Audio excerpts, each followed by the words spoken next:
好，我先把这个音乐关一下，然后大家不要走开哈，我们马上回来。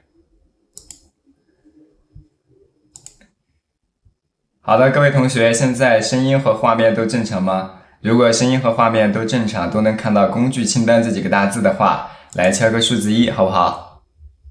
我们先确保设备呢一切通畅，我们就正式的开始带大家来绘制画画了。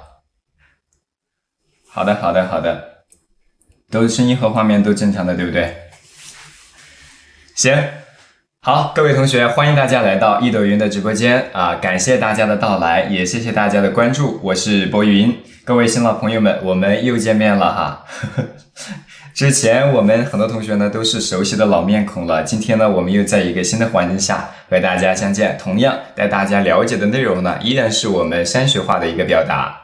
屏幕上方已经把本节课，也就是本次直播，我们会带大家画的这张案例呢，都放到屏幕上方了。右侧是咱们的工具提示，大家可以做一下相应的准备。我对这个画面呢做一个简单的介绍，好吧？那这张画我们就是我们说山水画的3大类型之一的浅绛山水的形式，既有我们所说的笔墨的纯粹的笔墨的高古性，也有着色的一种装饰性在里边。它主要的内容或者主题表现的是一个什么样的一个景象？也就是2位高士，对吧？坐在这个山石或者说我们山涧啊，在眺望远山瀑布的一个景象，这个应该都能够看得到，对不对？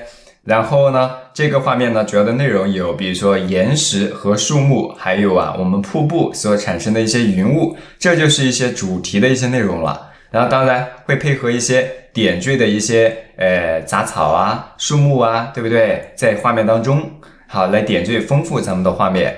那么我们在表现这张画的时候呢，我们着重从岩石出发。那岩石是我们中国画在表现的时候它的一个非常重要的一个方面。中国画，我们说画画，它不仅是一个直观的视觉感受，还往往的潜藏的一些我们人文的一些背景的知识。我们可以简单说一下，比如说在我们的山水画当中，我们经常讲这就是喜欢去表现岩石，是为什么呢？它不像其他的风景画那样注重去表现空间或者色彩。我们的山水画当中，它更多的是一种我们说不依不靠、冷热如常的，潜藏的是这样的一种人文的精神在里边。所以往往喜欢去表现一种巍峨的山川，对吧？那么按照我们儒家的思想来讲呢，我们讲仁者乐山，智者乐水。虽然我们经常读药，我们读乐呢可能更顺口一些，对不对？当然按照道家的思想来讲，它是一种逍遥和隐遁的一种洒脱。那么在座的各位呢，周末愉快，对不对？可以来画一画远离喧嚣的这种山中的一个景象。好，那一会儿我着重给大家介绍的就是山石刻画的一些技法，比如说皴擦的一些表现的方式。对于树木表现的时候树干、树叶，还有我们远山的瀑布，我们会着重的给大家做一些技法的讲解。当然我要给大家先提个醒对于新来的同学可能会觉得有跟不上的地方，或者说来晚了，对吧？我们可以进行局部的练习，或者找一些相应的材料来体验和感受，都是可以的。不要因为没有跟上，或者就气馁，或者就生气了，好不好？我们在画画的时候还是需要放松一点点的。好了，这就是我本次呢要给大家简单介绍的地方。接下来我就要正式的开始带大家画了我要调转镜头了，大家做好自己相应的准备哦。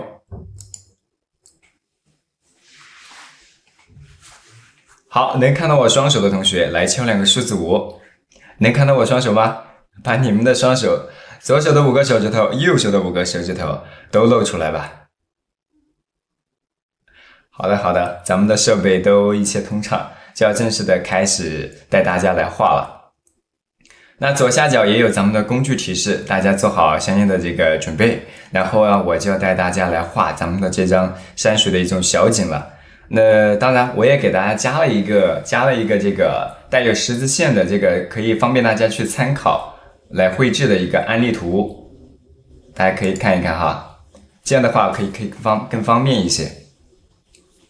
因为对于很多同学以前习惯了有一个十字线来参考，如果不需要的话，一会儿我们再拿回来。现在我们在造型构图的时候可能还是需要它来辅助我们参考一下。好了，我们需要用到的工具材料，之前给大家讲到，需要用我们的这个尖毫毛笔，大中小号各一支，对不对？然后勾线笔啊，你也可以准备一支，或者小红毛，对不对？好，你可以根据自己的实际情况来准备就行，就是稍微要准备一点点有笔锋的笔，然后其他的笔呢，可以稍微凸一点点都没有关系。好，刚进入咱们直播间的同学可以点头像加个关注，或者进入咱们的粉丝团，以后呢会给大家推送相应的这个直播前的工具材料的一些清单，好吧？啊，好了，我们正式开始带大家来上手画了哈。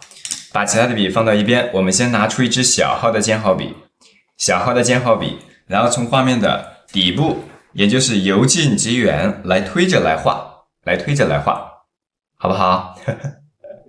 是燕贝老师来了吗？平白山房就是燕贝老师的这个抖音号。上午呢，跟着博云老师一起来感受我们的山水，下午你们就可以去跟着燕贝老师呢，去他的花花世界当中去游走。来，接下来我拿出咱们已经倒好的浓重的墨汁，用咱们的这个尖毫毛笔已经浸湿的有笔锋一点点的笔，好，笔尖蘸取一点点浓墨，来在咱们的一个干净的碟子里边去调和，因为我们需要用到相对淡一点点的墨色，对吧？助教也配上，助教老师还在睡觉呢，还没起。好，我们来微微的调和一下，把墨色调和的淡一点。就是墨汁啊，你加水它就变淡，对吧？你要它更浓，你就少加水就行了。加水就可以让它变得更淡，是不是？水分也要控制好，调和到大概是我们所需要的墨色的层次就可以了。好，我们把碟子放到旁边，我就把这个我需要调和的这个碟子啊放到旁边，大家还有的同学可以看到，好，稍微吸一吸毛笔的笔肚，就是毛笔最粗的地方，把水分呢吸一吸，然后我们就要开始带大家绘制了。我们可以先大概根据这个画面确定一个中心点，也就是整个画面十字线交叉的这个点，对不对？大概确定一个点，可以方便我们一会儿去找这个物体的一个位置和大小。大家好，我是博云哈，接下来我正式带大家开始来画了。在整个画面的底部，竖着的中心线靠左大约4个手指左右，对不对？好，就确定了咱们第一块岩石，也就是左下角最前方这个凸显出来的这块岩石的一个结构啊，它大概高多少呢？我们也大概画4个手指左右的一个高度啊，还没有画完，后面还有一层。我们说画山水5大步骤，第一步呢就是勾勒岩石的轮廓，我推进一点镜头，大家可以看得更细致一点。好，从下往上哈，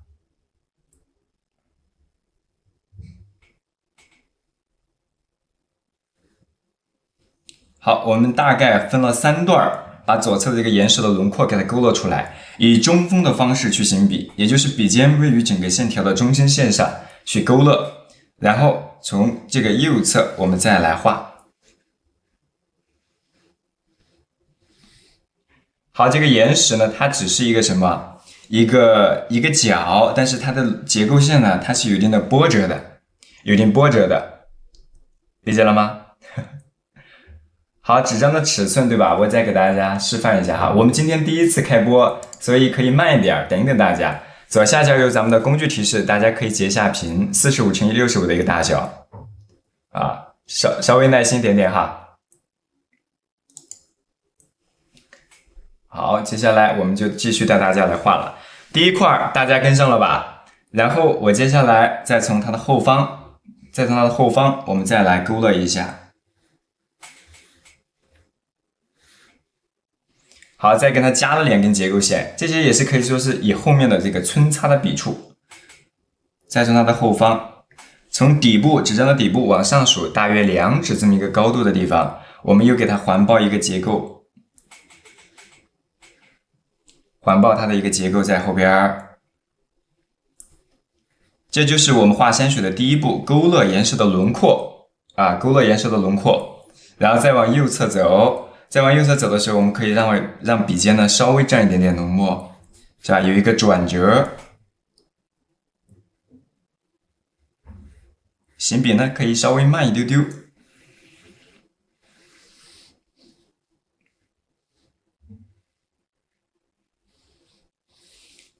好，这是咱们的岩石的一个基本的轮廓啊，对吧？我们就大概勾勒出来了。当然，旁边呢，我们还要去给它做一定的补充啊，再给它补充一下。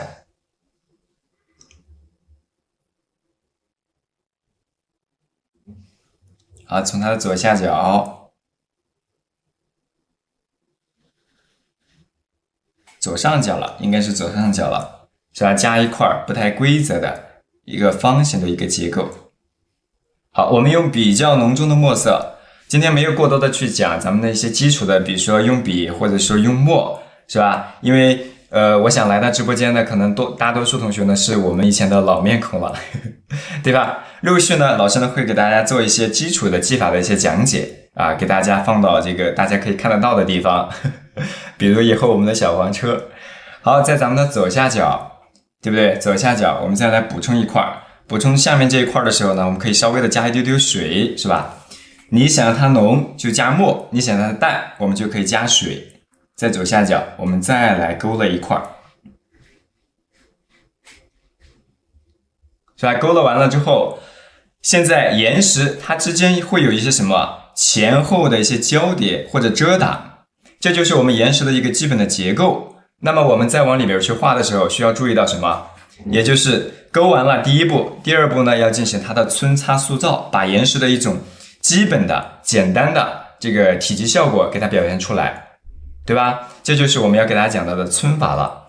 在这块呢，我们可以简单的回顾一下以前大家可能了解一点点的这个所谓的哪种皴法更像？有没有同学能回答我一下？还是那么的亲切是吗？好的，大家上午好，欢迎大家的到来哈，周末愉快，周末愉快。像哪种皴法？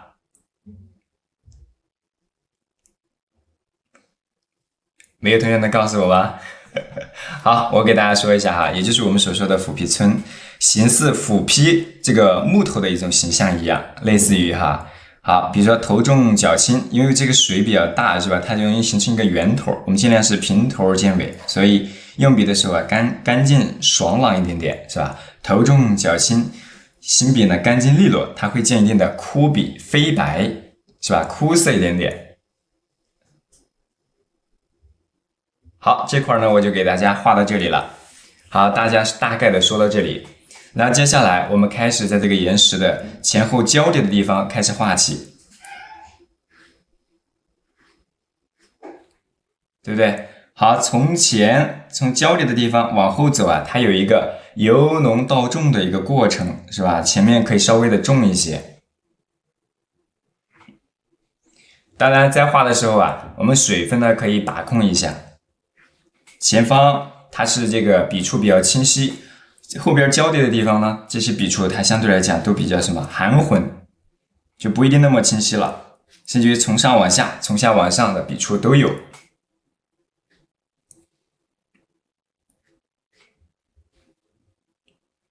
好，底部我们把前后交叠的地方先给它区分开，是吧？逐渐往后边呢给它过渡一下。也就是前面的交叠的地方浓重一点点，后边的呢更浅淡一些。好，当然有些我们基本上是跟着这个岩石的结构在画，当然我们也会有一些灵活的笔触，对不对？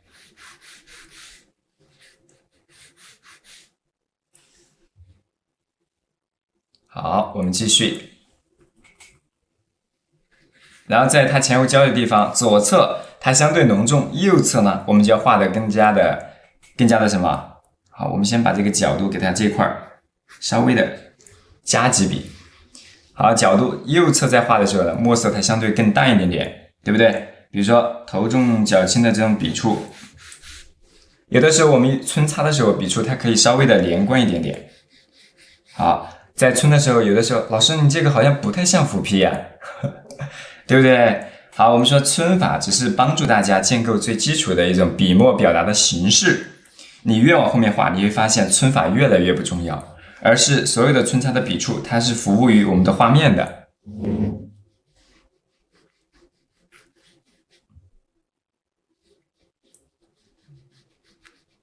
你看，从前往后，它是微微的过渡过去，然后把前面呢可以稍微的加重一些啊，稍微的加重一些。好，这就是我们对这块岩石啊，大体的一个塑造的一个过程。交叠的位置呢，它比较重，是吧？逐渐往后面给它过渡开，有了一个基本的一个浓淡的一个关系。然后我们在这上方有一些添加一些不一样的笔触，是吧？破一破，不同角度吧，应该说不同角度的笔触，来丰富一下我们的这个画面。好，皴完了之后可以擦一擦，皴的时候的笔触。皴的笔触，它相对而言，它会比较肯定，笔触呢它相对比较清晰。那我们在擦的时候，笔触它会相对什么？比较整体统一一点点，是不是呀？好，咱们的纸张是45×65的一个大小啊，好不好？45×65的一个大小。好，这是我们画的最前方的这块岩石，我们就给它画出来了，这块跟上了吗？如果跟上的同学来敲个数字1，我看一下大家的一个进度，好不好？我们也可以等一等大家，因为跟直播来绘制呢，它确实有一定的难度，我们也可以根据同学们的实际情况做一些相应的调整，好吧？好，都跟上了对吧？行，我知道有很多同学说跟上是因为眼睛跟上，人还躺在家里边，躺在床上的，对吧？手上还不停的在做广播体操，小红现在点的不断，好的，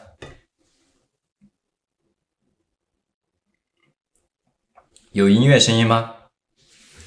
我音乐关了吧？没有的哟，你看一下是不是自己设备的情况。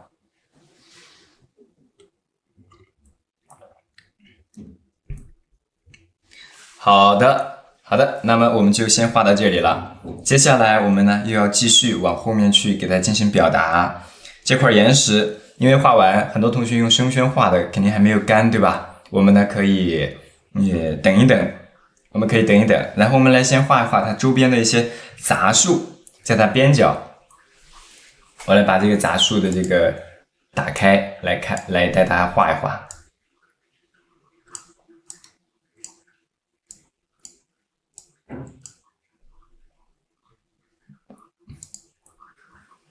左下角在画这些杂树的时候，墨汁啊、墨色啊，它可以相对的这个什么浓重一点点。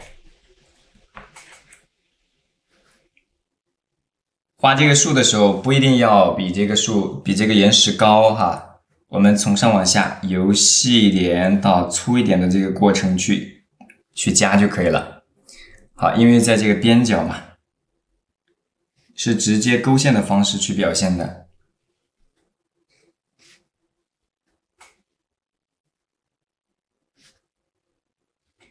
然后左侧，当然画呢它有繁琐的地方，大家可以根据自己的实际情况做一定的这个调整，对不对？你可以比如说做一定的取舍，你要觉得困难的地方的话，我们可以自己呢先放一放。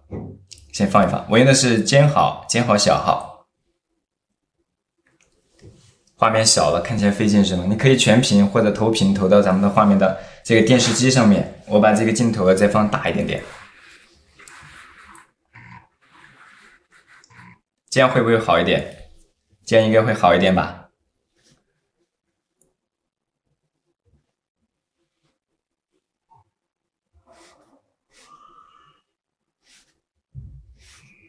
好，然后我们大概呢加了一些这个树枝在这个画面当中啊，来丰富一下这个左侧它的一些内容。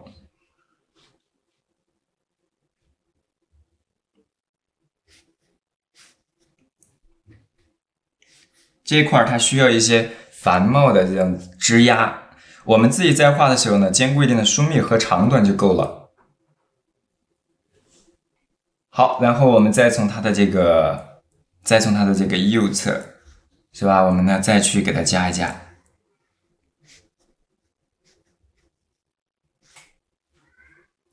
当然，有些枝丫呢它比较虚一些，不一定特别的突出。这个呢就非常的简略，不需要去给它过多的去刻画。好，吸一吸毛笔，咱们的笔肚，从左侧开始啊。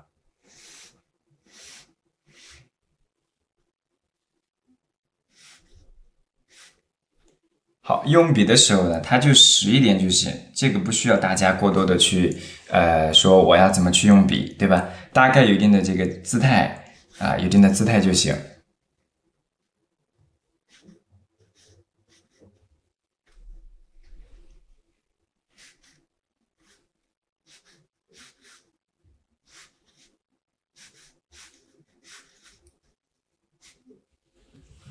好，这是我们大概呢添加了一些枝丫，然后接下来我们会对左侧这个树的叶片，我们给它稍微的点缀点缀。这个叶片呢，在表达的时候，它这张画里边呢比较喜欢用这种手触点，其实都无所谓，你用哪种点，只要兼顾一定的疏密的姿态就行，是吧？我们画叶片，我们经常讲3种要点，大家注意到这3个点就可以了。一个是它整个的树冠的一个姿态的一个形象感嘛，是吧？一个轮廓嘛，基本的轮廓。再一个就是它的墨色的一个浓淡的层次，是不是？再一个就是疏密关系，就这3个点，你把这3个大概把握住了，其他的基本上都可以就是忽略掉，可以忽略掉。好，我们从上往下，好，给它加一加，然后呢，再来。就是头重脚轻，是吧？类似于我们画这个松针一样的感觉，对吧？当然它中间呢画的很松动，就是姿态不一定特别的完整。当然画这个叶片的时候啊，它的墨色呀，它要淡很多。其实类似于画松针，它画的更扁，是吧？这个墨色呢更淡。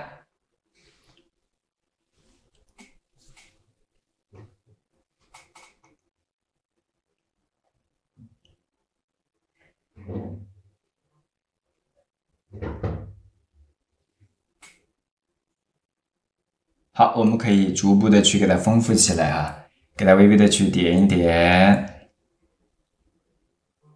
好，外边呢有比较这个明确的一些轮廓之后，我们再往下边画的时候啊，就可以稍微松动一些了，就是轮廓上面可以稍微放松一点。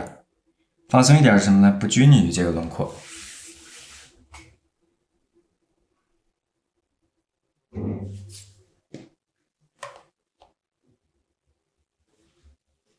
好，然后我们再往下边走，逐步给它丰富起来。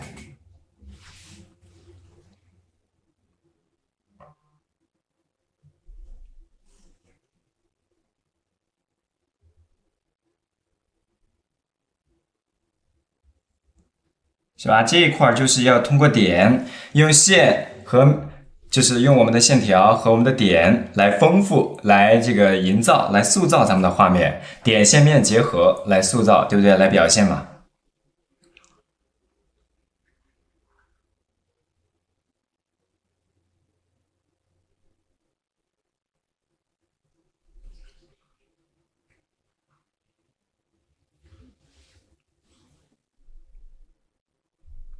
好，如果你的边缘这个轮廓画的太过于平整了，我们可以稍微点一些点，给它破一破，给它破一破。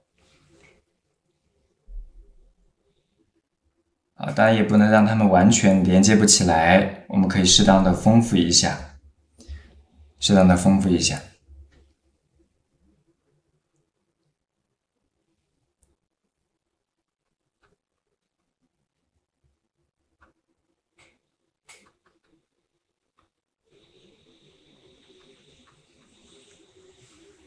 好，这就是我们画的这张画的大体这个树叶这一块，就左下角这些杂树嘛。好，这一块画完，画面是不是基本上这个左下角我们之前画的这些内容就差不多干了，就是画的这个岩石塑造的部分都干了，对吧？好，我们稍微推远。好，我们稍微推远一点点。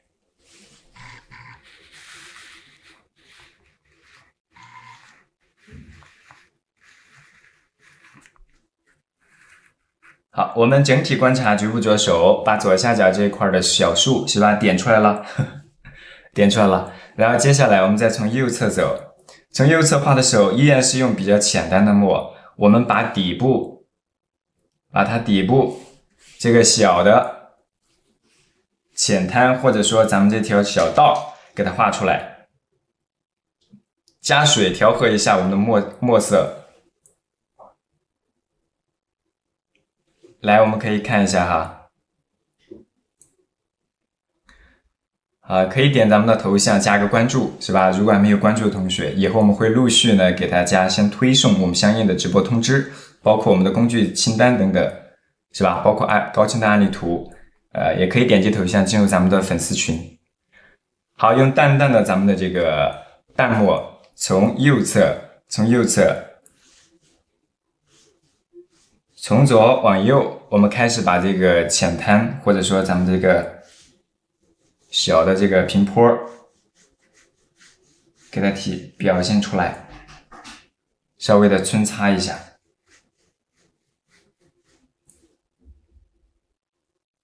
用淡墨的方式嘛，这就是擦，是不是？枯笔淡墨侧锋，是不是也是3个点？墨汁非常的淡，而且用侧锋的方式去扫就可以了。有同学在连麦是吧？咱们这会儿正在讲课呢，可能来不及跟大家聊，回头我们可以专门点开我们的聊天室和大家一起交流，好不好？好，现在可以先听一听。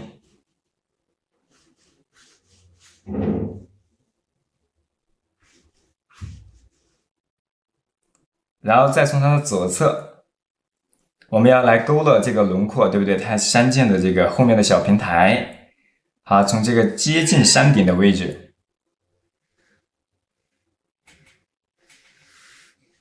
好，给它大概勾勒出来，好，给它勾勒出来。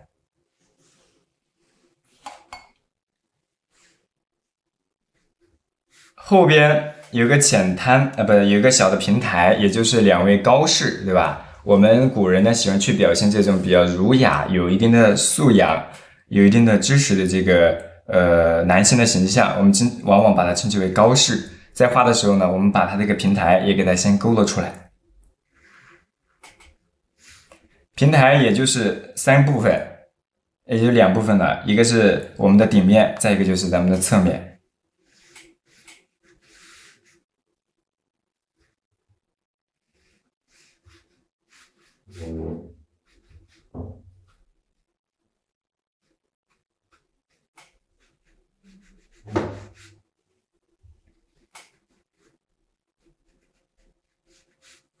好，把这个侧面是吧，区分开，一个亮一个暗一点点，用枯色的笔，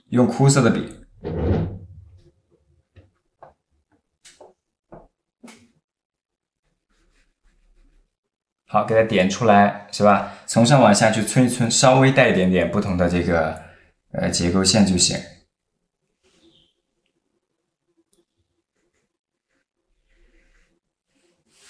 好，这就是我们对前面的这个浅滩的一个勾勒，小的这个平台啊，我怎么老叫它浅滩呢？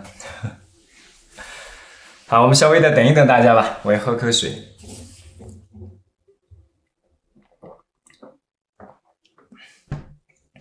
刚进入到咱们直播间的同学呢，可以点一下咱们左上角的关注啊。如果没有画的同学，就练练咱们的广播体操，小红心点起来吧。早上嘛，是让大家清醒，活络一下筋骨。如果方便的同学呢，可以跟着老师一起来画啊，终于找到老师了，对吧？好的。好，我们再从右侧走，右侧就是画这块小的低矮的小的岩石，画完之后我们就画右侧最突出的这个山峰了啊。其实我们画的呢，非常的这个叫什么？我们所说的意林嘛，意林就是什么？你可以画的不像，你可以画的不那么像，对不对？大概的这个形式或者笔墨的表达方式，我们给它表现出来就行。老师的小粉猪呢？老师的小猪叫呢？它还在睡觉呢。回头呢可以给它带出来给大家看一看。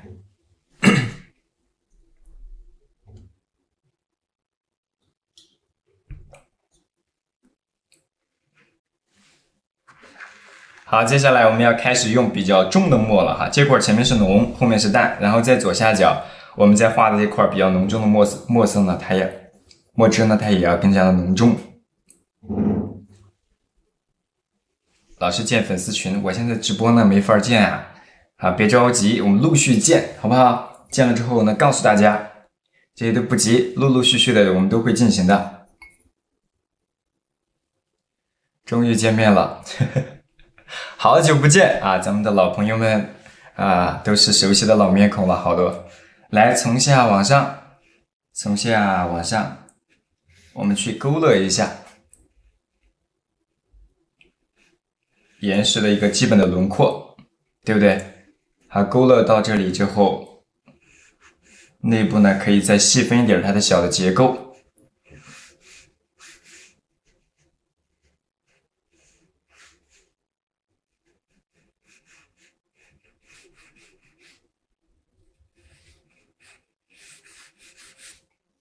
好，这个结构呢，大概给它画出来就行。我在画这块的时候，可能用笔呢比较灵活哈，不好跟。那你可以把大概就是一个基本的轮廓画出来之后，把它的一个就是阴阳关系，就是所谓的就是亮面和暗面吧。我们经常讲，笔以立其形制，墨以分其阴阳。用笔去勾勒它的基本的轮廓，用墨色去区分它的一个阴阳，也就是墨色的浓淡亮暗的一个关系啊。然后我们就把它的这个整个的一个造型体现出来了。好，当然墨色的厚重感也要加一加，因为这边为主，后边为次，所以就有一个主次详细简略的一个节奏感在里边。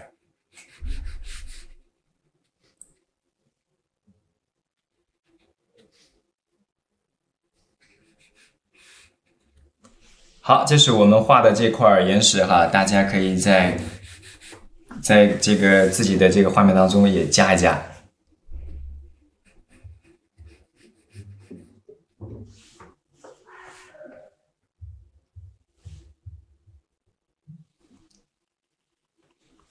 好，咱们这块跟上了吧？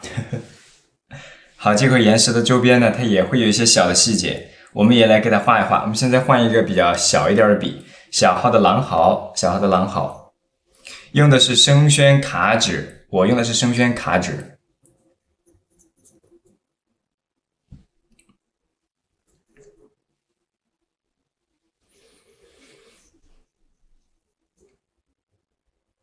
好，调和一下咱们的墨色，依然是有一个浓，有一个淡，跟上了是吧？好，那就好。然后我们在这个岩石的左侧来给它加叶片，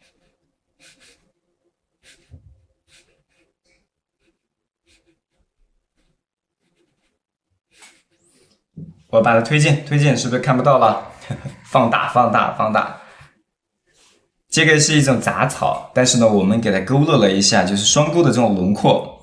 我想很多同学应该以前跟我们一起了解过，对吧？这些基础的笔墨技法，就是这种像类似于夹叶术的表现的方式。以后呢，我也会给大家做一些详细的一些技法的讲解，勾、皴、擦、点染，以及我们山石、树木、云水、瀑布、点景的亭台楼阁，包括我们的不同的这个形式的，比如说青绿的、水墨的，还有我们这个浅酱的。对吧？他们的表现技法都会给大家一一的罗列。今天呢，只是简单的带大家画一画啊。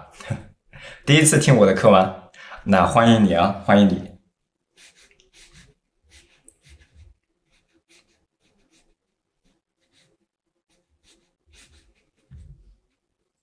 好，这是我们家的这个左侧，然后继续，是吧？它丰富了一点点，有这种扎实的这种岩石的这个体现，也有呢这种比较。空灵一点点的、简约一点的这种叶片的表现。回放呢，我会陆续把它放到大家可以到时候会在我们的小黄车里边看到。现在老师呢什么都没有开通，只是带大家画一画。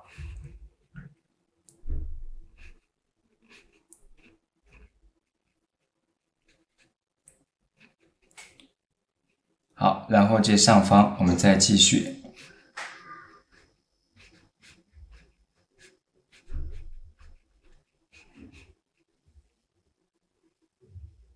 好，我们再来给它叠加一下。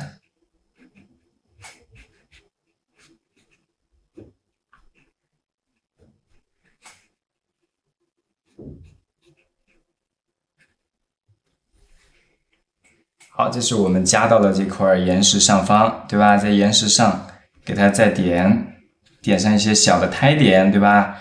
勾、皴、擦、点、染的方式来塑造咱们的画面。好，我们稍微推远，大家可以看一下整体的一个效果哈。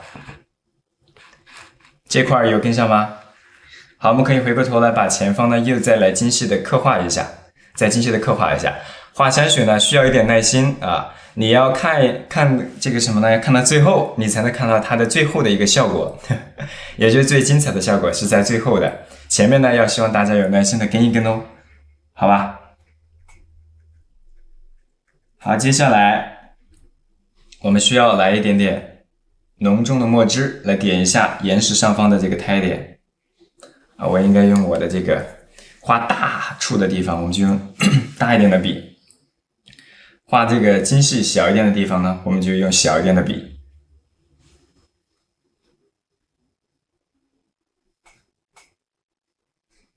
在山石的转折偏顶部的地方，用偏浓重一点的墨汁，是吧？去点上一些点，笔尖着指直接去点就可以了，水分不要太大。好，我们把基本的这个岩石的这个轮廓呢，就给它体现出来啦。这个加点，它其实是丰富，同时也是什么？它不仅仅是丰富，也是加强咱们画面的一种对比，也是元素上的一种构成的一种丰富吧。好，然后在它左侧，我们再来。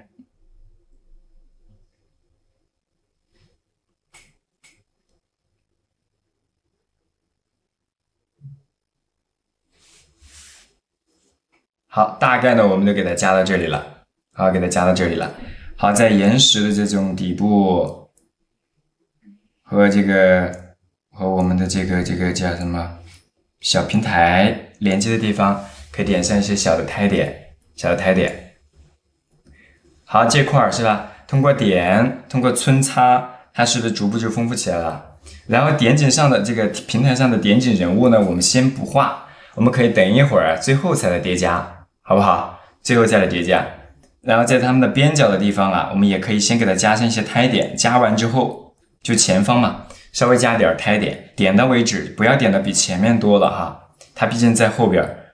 好，它上面还有很多的细节，杂草啊、树木啊、点我们都没有画。我们开始的带大家来画我们的这个高山啊、斜坡。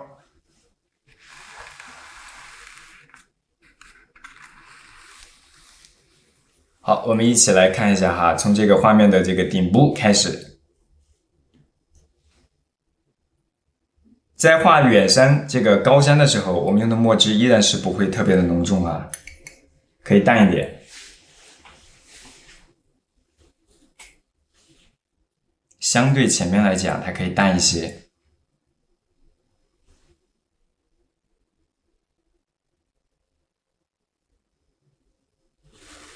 我放到这儿给大家调和一下，淡的话就怎么办？加水，多加水，刮一刮咱们的笔肚。刚刚用的浓墨比较多，对吧？好，这会儿再吸一吸，用咱们的一张试笔纸来吸一下毛笔的笔肚。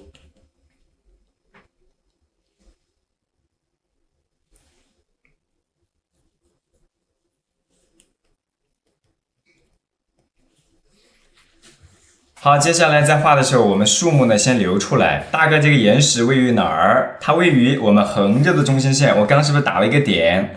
横向的中心线以上，大概我拿个颜料管给大家比一下吧。横向的中心线以上，大概一个颜料管的一个高度，对不对？然后呢，离咱们的纸张边缘一个颜料管的高度，我们就大概能够确定，就是这个树根的位置，树根的位置。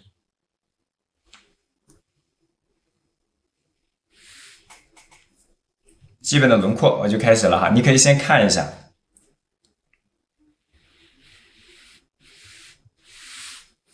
好，大概的一个基本的轮廓，我先勾了一点点。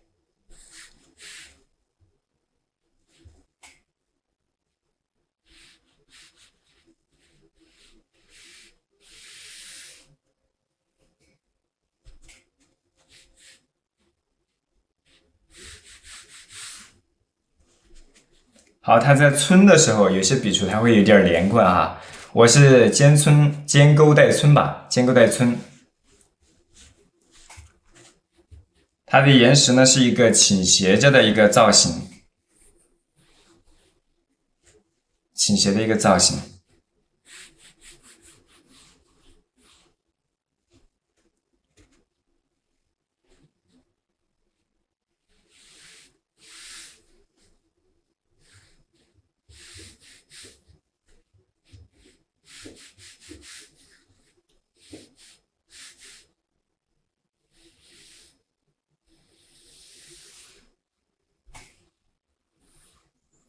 好，可以头重脚轻一点点，就是上半部分呢，它可以墨色浓重一些，下边呢，它就可以虚淡一点，往上推一推哈，推一推。就是右上角左上右下的那块岩石的造型。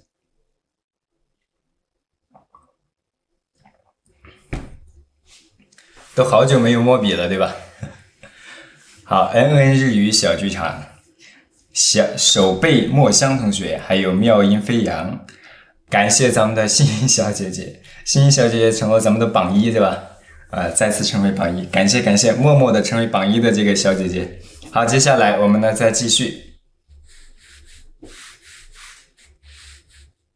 稍微的把前后是吧擦一擦，这个时候我就不一定会用到特别明显的这个所谓的皴擦的笔触，是吧？可能会更笼统一点点啊，这个可能表现起来有一定的难度，不过没有关系，你可以先尝试区分开亮暗关系就可以了。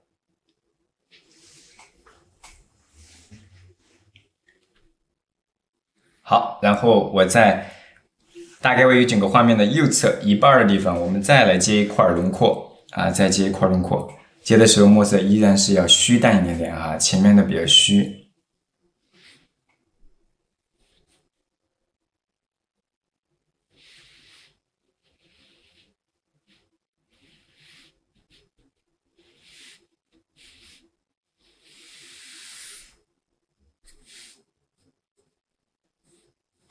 然后再从上往下，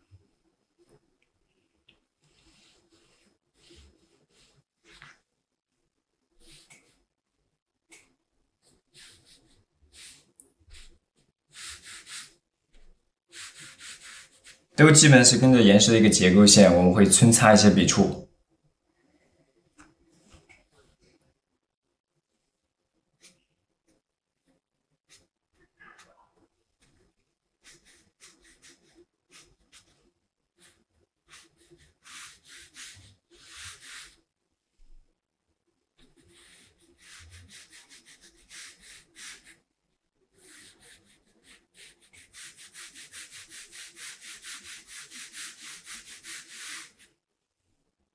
好，我们给它皴擦到这儿。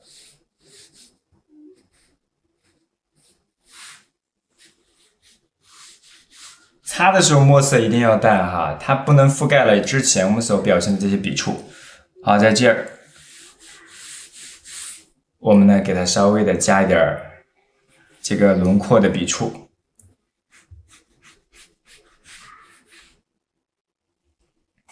在这个亮一点的地方嘛，笔触清晰一些。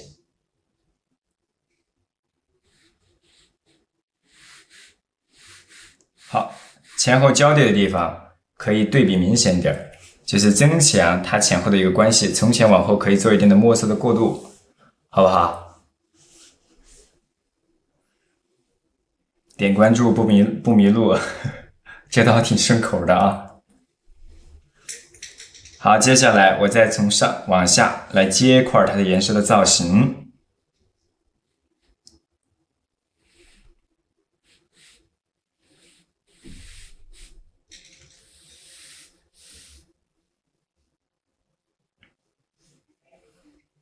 好，接到这个岩石的这个边角，是吧？就底部接到我们底部的这个刚刚画到的这块石头这个位置来。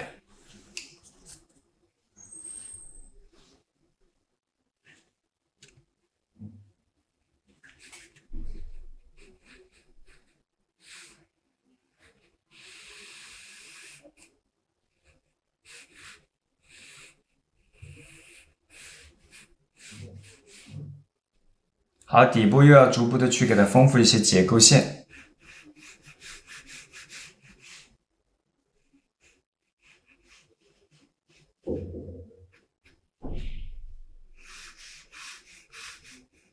丰富一下，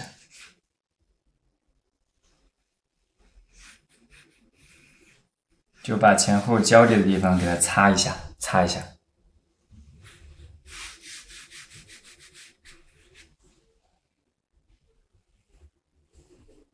平常什么时候直播？我们可能后边呢都基本上是会在这个点儿，当然后面呢可能会开的时间呢会更多啊，开的时间会更多，大家可以都可以来听，好不好？今天呢我们是首播，带大家一起来感受我们山水画的一个表现。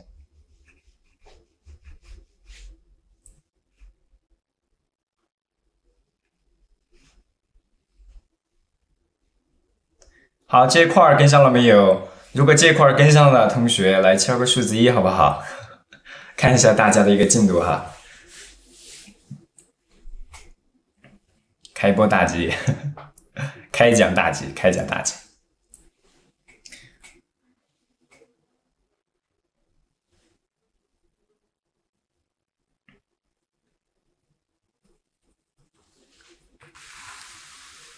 然后在我们的左侧，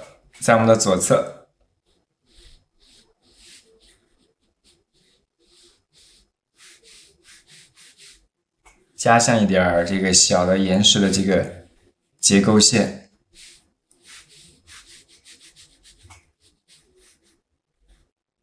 左侧的一些结构嘛。左上角画的这些岩石的结构，它都比较浓重。我们一个是皴的比较浓重，最后还要染啊，还要染。那这块岩石最宽的地方，它不会超过竖轴的中心线，是吧？离竖轴的中线至少还有2指左右，2到3指左右。好，我把这个轮廓就基本上给它完整出来。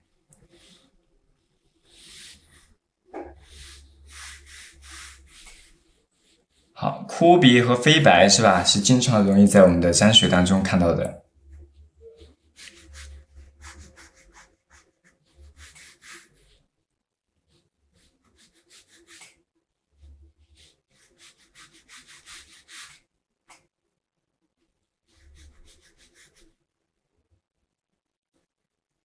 好，给它加到这里。然后左下角还有一些小细碎的结构，这些比较繁复的一些小的细节，大家可以根据自己的实际情况做一定的取舍，不一定都要画，对吧？你把大体的一个岩石的造型啊，或者说它的一个形态呢，给它画出来了就可以。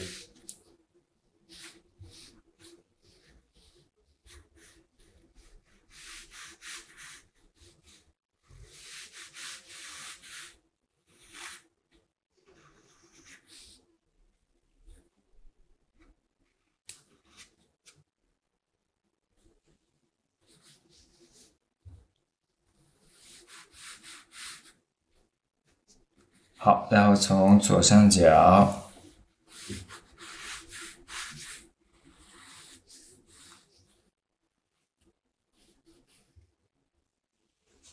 好，给它加出来了。这块可能看起来有点混乱，有点杂，是吧？有点碎。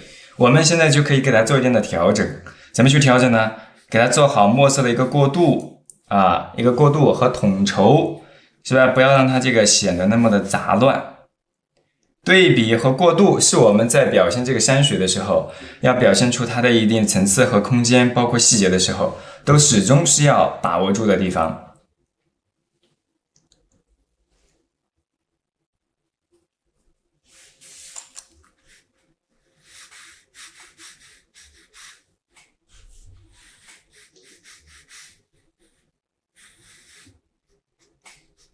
好，用淡墨是吧？我们去把它这些皴擦到这个暗部里边的这些留白的小白点啊，给它统筹下去，它就不至于那么花、那么碎，是吧？那么扎眼了。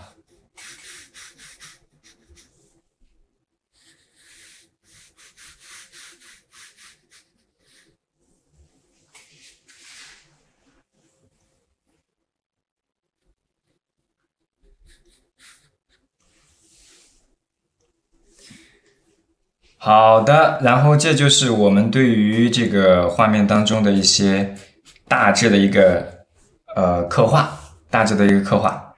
然后接下来我们呢依然是给它稍微的用淡墨来擦一擦，从上往下再过渡过渡，整个是顶部浓重，下面的浅淡，是吧？底部我们的细节或者墨色的层次过渡还不够，还可以适当的去丰富一下。好，大家在画的时候啊，要放松一点点哈。我们本来是美好的周末，也希望大家放松一点点，跟着老师一起来感受和表现一下我们山水画的一个过程，对不对？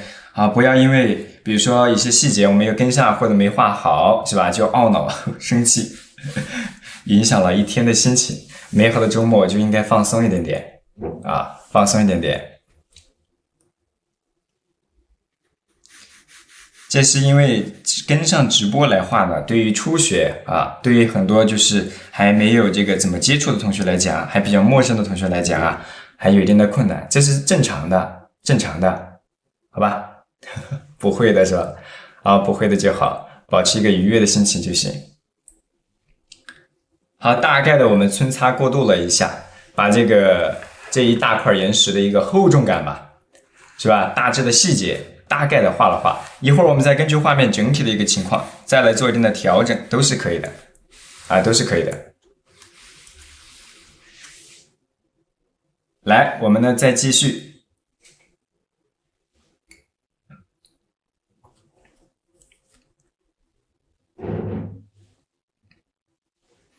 好，接下来我们要开始画树了。这块岩石是我们今天表达的一个重点，对吧？然后树木也是我们今天要带大家去画的一个比较突出的地方。对，反正是像块石头就行了，像块石头就行。厚重感，这墨色的一种这个叫就是墨色的这种层次感体现出来啊就行了。好，一会儿我们还要整体的再去给它染一染。我们先把这棵树呢给它画出来啊。是不是国画也讲究素描的黑白关系？可以这么讲，它都会多多少少会带有一点点。我们经常讲十分三面，数分四奇，其实它也是在体现通过线条或者说在造型的时候就体现出它的一种不同的空间感，对吧？不同的空间感。好，接下来我们要大概在横着的中心线这个位置呢，来画咱们的这个树了啊。我放一个大图，我也能看得清晰一点点，细节比较多哈。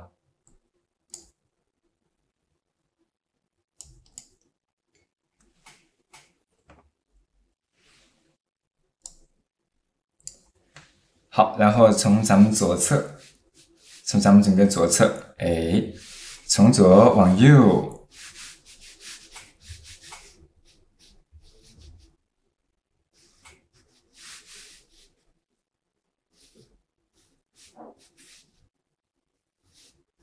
我们从树梢啊开始画起。它是一个什么样的？由下向上这个生发的一棵树枝，对吧？大约位于横着中心线以下，大概3指左右。头部的这个线条比较细劲，当然墨色呢它比较浓重啊，比较浓重。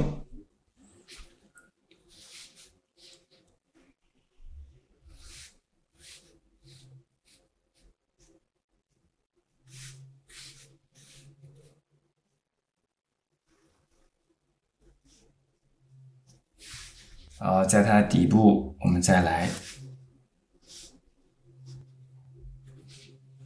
勾勒一点点小的这个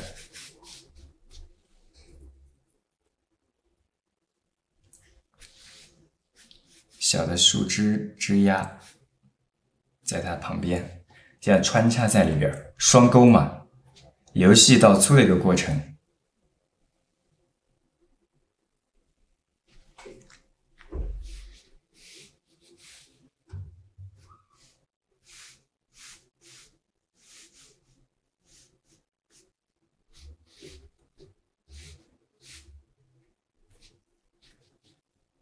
好，在出枝的时候，注意到它长短的这种关系，有长有短，对吧？树枝、树梢部分呢，它要比较墨色呀，它比较浓重的，墨色它比较浓重。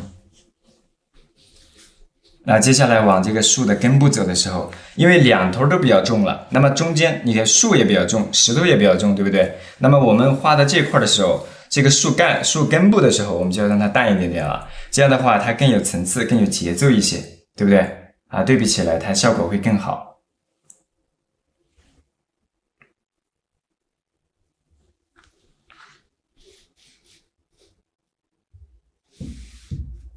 我们今天呢，就是简单的带大家画一画，然后后面呢，我们会给大家说一些详尽的一个介绍，或者说一些技法的分解啊，所以没有跟上的同学不用特别的着急啊。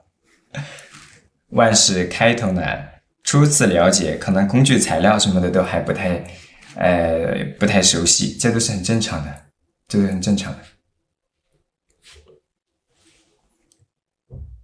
点亮灯牌是吧？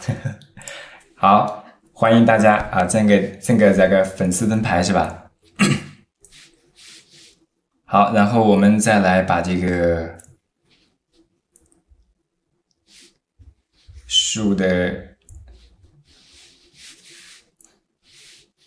树干部这一块再来给它加一加。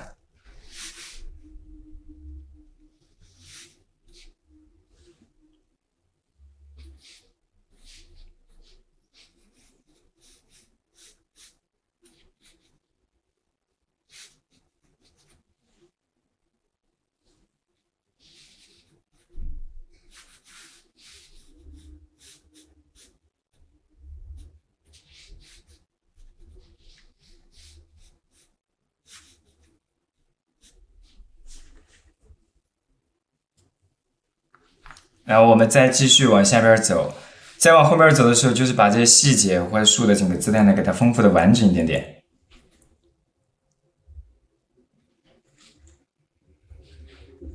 粗细的一个过渡要稍微的这个把握一下，不能一会儿特别粗，一会儿呢就特别细。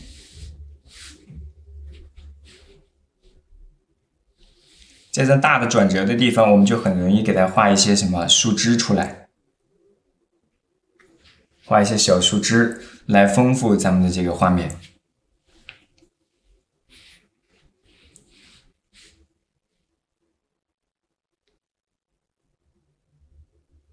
好，带一点飞白。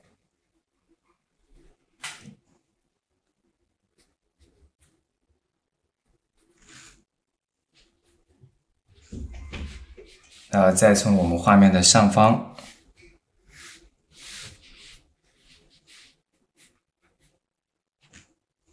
把我们的这个树枝的一个造型给它加出来。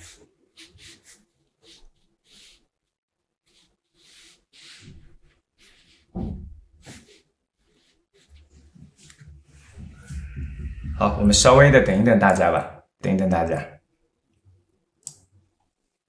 新老师赶紧建粉丝群，最近呢这个进群的比较多啊，咱们陆续还没有这个还没有这个叫什么维护不过来咱们的群啊，回头我们陆续进行，大家稍安勿躁。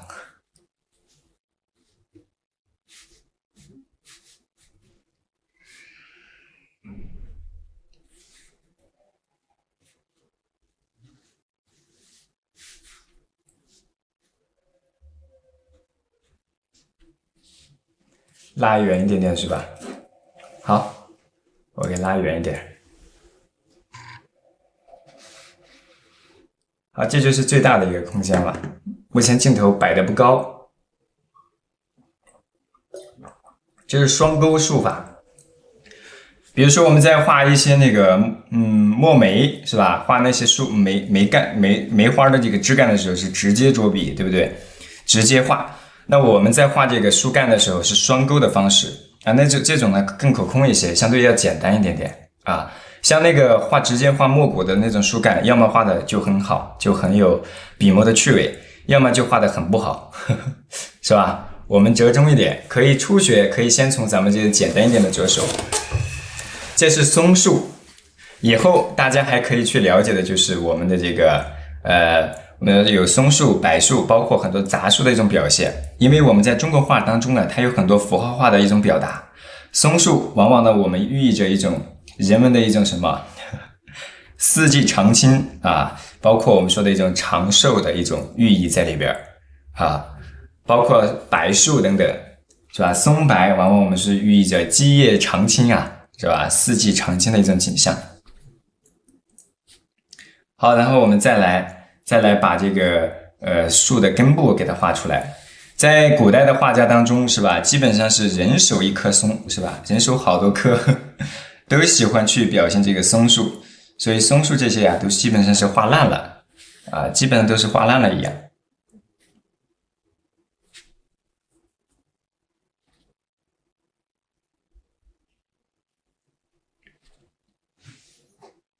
平白山房燕北老师来了是吧？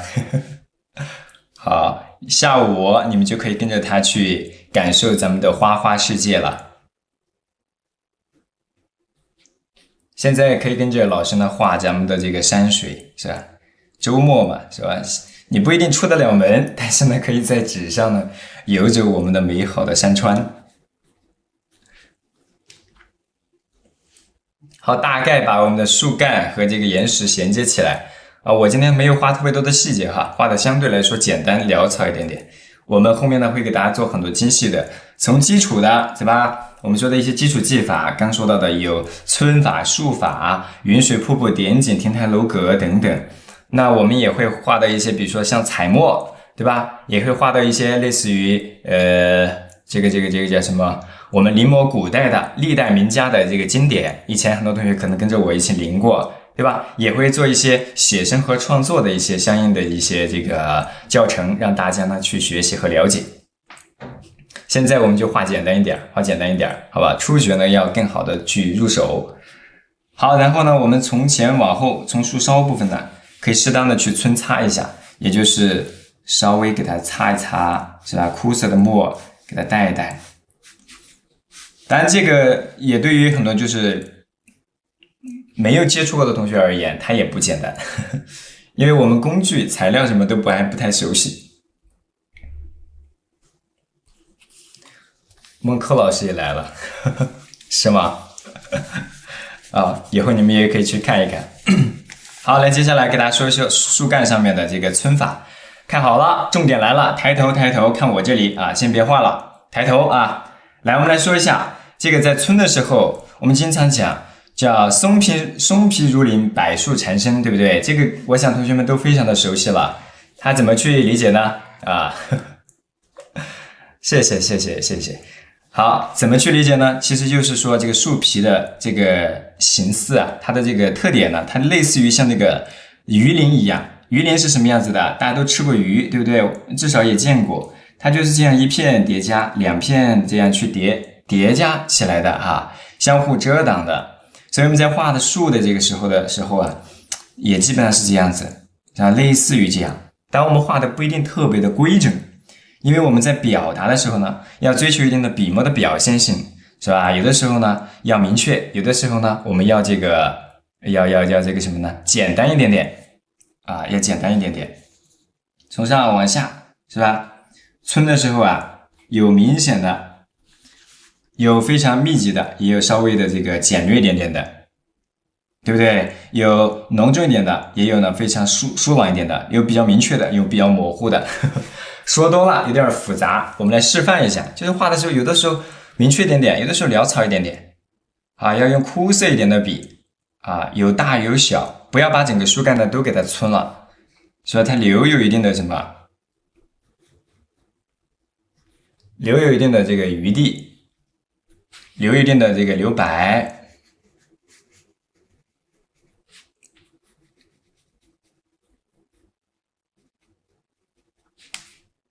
好，皴一皴是吧？某些地方呢，可以跟着结构线呢，可以来2笔是吧？带一带，要记得适当的去留白。如果你这个皴的过多了，这个画效果就不太好了。好，我们就先画到这里啊。好，如果跟上了，来敲个数字1，好不好？理解了，跟上了，理解了，你先敲个1吧。如果还没有跟上的，这个很正常。如果还没有跟上的，可以再等等，都是可以的。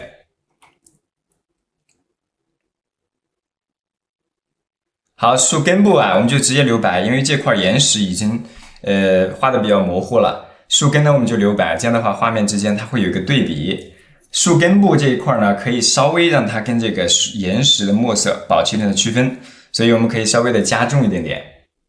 好，加重一点点。只是看没有画，我就知道有很多同学肯定是躺在家里边的，周末有点累了，对吧？还想躺在家里休息一下，这都是很正常的啊。看一看也是可以的。我们以前给大家经常讲，至少1周画1张画嘛。啊，如果你确实累了，根据自己实际情况来啊，根据自己实际情况来。但是呢，也要看，如果久了也不看也不画，你很可能就容易这个什么，就叫可能就很久。就自己拿出来，就自己就知道是不是最近好像缩水了。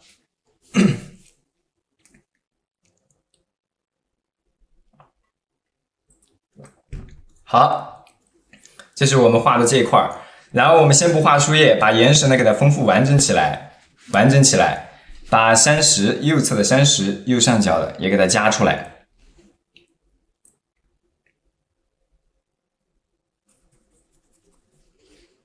好，右上左下，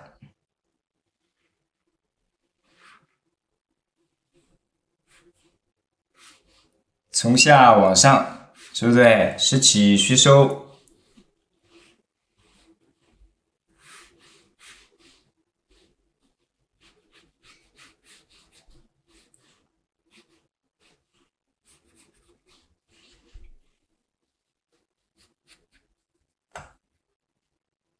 好，稍微的给它往底部这一块是吧，皴一皴，对比出咱们的这个，光看直播不画画了，呵呵，老师有助理啊。今天咱们的小助教呢还在睡觉，回头和大家见面啊。大家都知道我的小助教对不对？应该都比较熟悉了。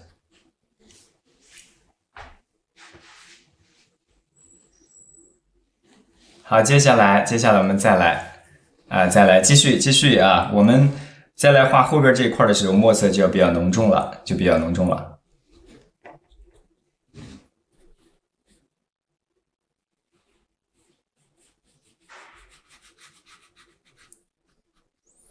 好，笔触呢，它可以相对的这个类似重复一点点，墨色的这个层次区分开就可以了。好，区分开就可以了。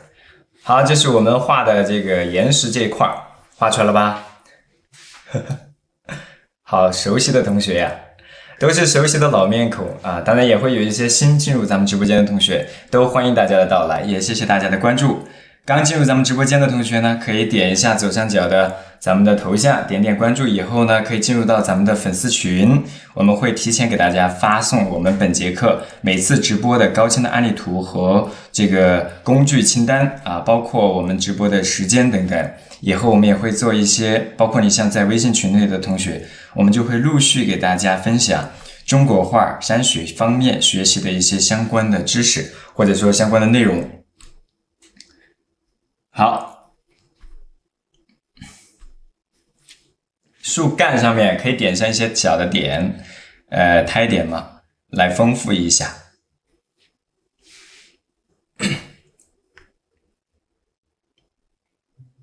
好，这是我画的这个树干，大家应该都差不多了，对不对？好，博云老师很有名吗？啊，我们只是带大家画山水的，带大家画山水。你可能是第一次来，不了解，对不对？因为我们很多同学都已经熟悉了。然后接下来，我们在这个树干的后方，我们再来穿插一些浓重的墨汁。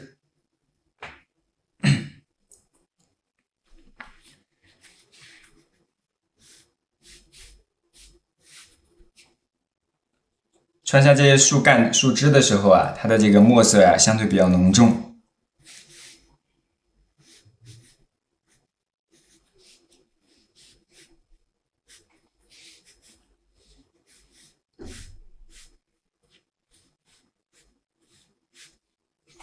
好，大概把这个枝丫画出来就可以了，因为我们后面要画什么？就是芥子点，大家都很熟悉了。可能最熟悉的这种术法，可能就是芥子点了。啊，不熟悉的同学也没有关系，大概看一遍，示范一遍，以后我给大家细讲，好不好？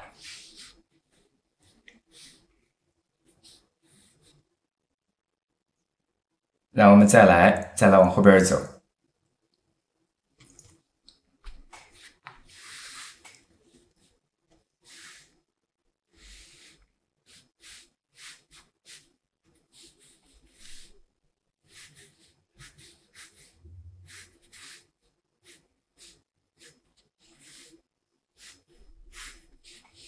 好，大概的出一些小的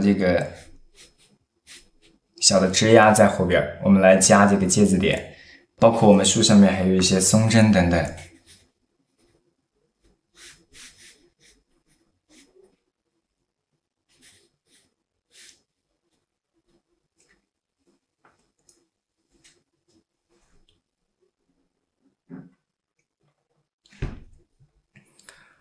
好，这是我们画的这块的这个叫树干、树枝。接下来我要开始带大家画咱们的这个松针了。画这个松针，接下来呢，我就用这个简单一点的，用这个小号的这个小红毛，就是小号的狼毫嘛。如果你没有，你就找一个有笔锋，就是有笔尖儿，比较能够聚锋。你至少也能聚锋，对不对？画山水画多了的同学，这个笔都是凸的，对不对？什么时间直播？明天同一时间，明天我们还直播，好不好？因为今天我们有同学说呢，可能还有很多东西没有掌握到，对不对？还可能没有画到，明天我们呢画细致一点点的。好，我们来画松针了。松针怎么画呢？其实大概就像一个扇形，对吧？一把扇子，对不对？折扇一样，支棱开。我大概给大家讲一讲吧。也就是从由外向内，对不对？去画它圆作的线条，它要有一定的弧度。我们在画的时候画直线也可以。好，由外向内呢，去这个聚焦到一个点都可以了。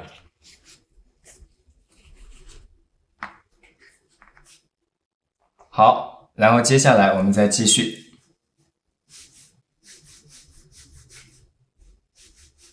你在勾勒的时候，墨色可以相对的浓重一点点。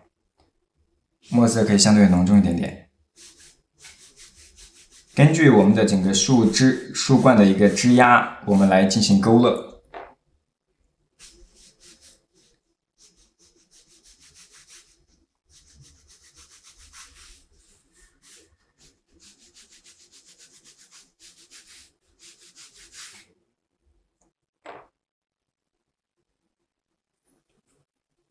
好，在画的时候呢，大家要注意到整个树冠的一个参差的错落的关系啊，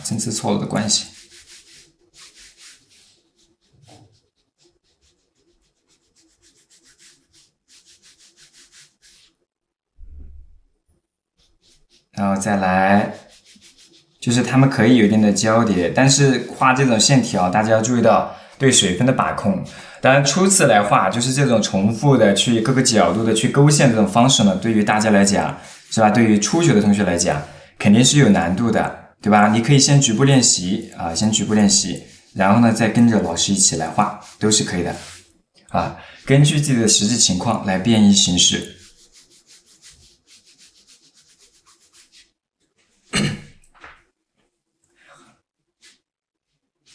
好，明天上班吗？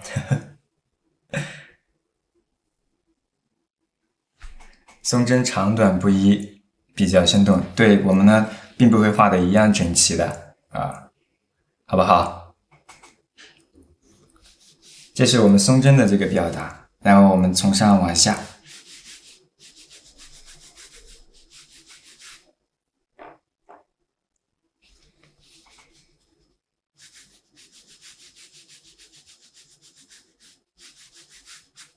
然后再往下边走，围绕着咱们的这个树干周边是吧？我们去叠加都是可以的。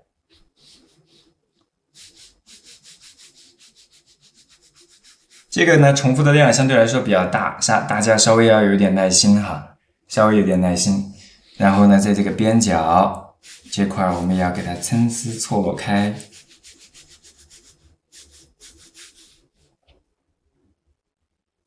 好，当然我们可以兼顾一点的这个什么疏密的关系，我们在画过的地方还可以再去加重一点，但你要最好加到原位置上最好。松针如马尾一样，然后再从下方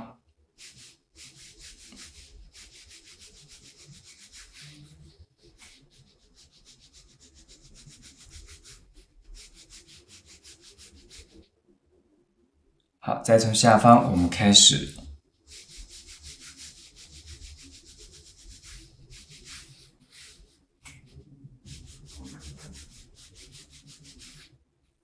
然后再往右侧走，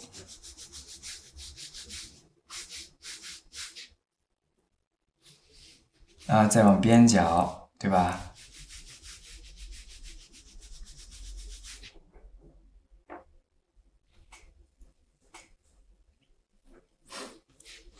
好，松针可以由内到外吗？是可以的。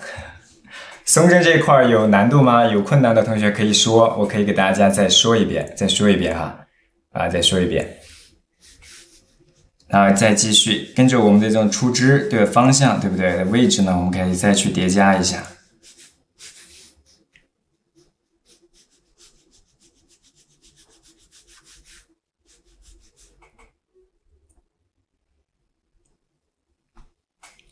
又能看到老师教画了。好的，然后再来。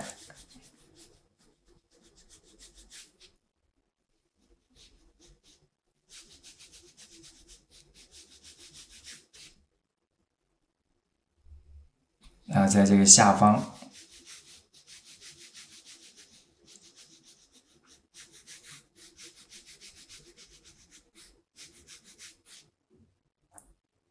好，再继续往下边来。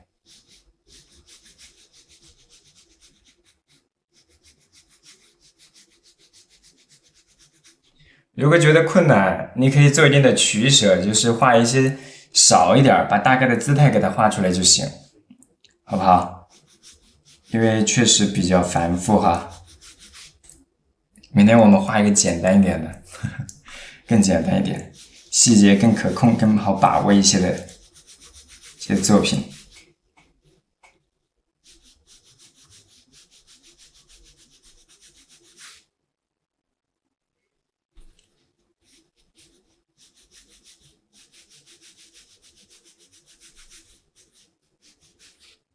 好，再来，我们往右侧走。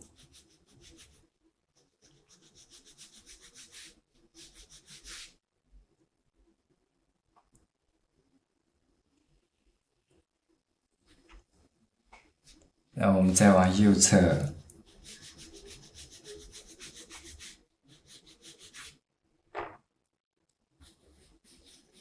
要基本上画到挨着岩石的这个位置。有同学说，能不能向右侧由内向外，对吧？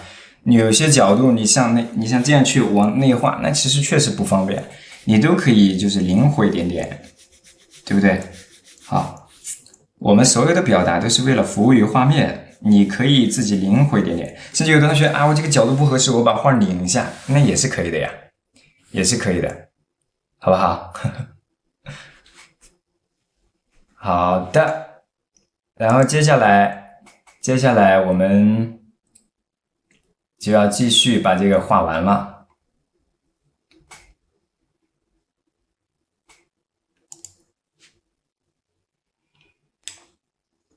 好，再往上走。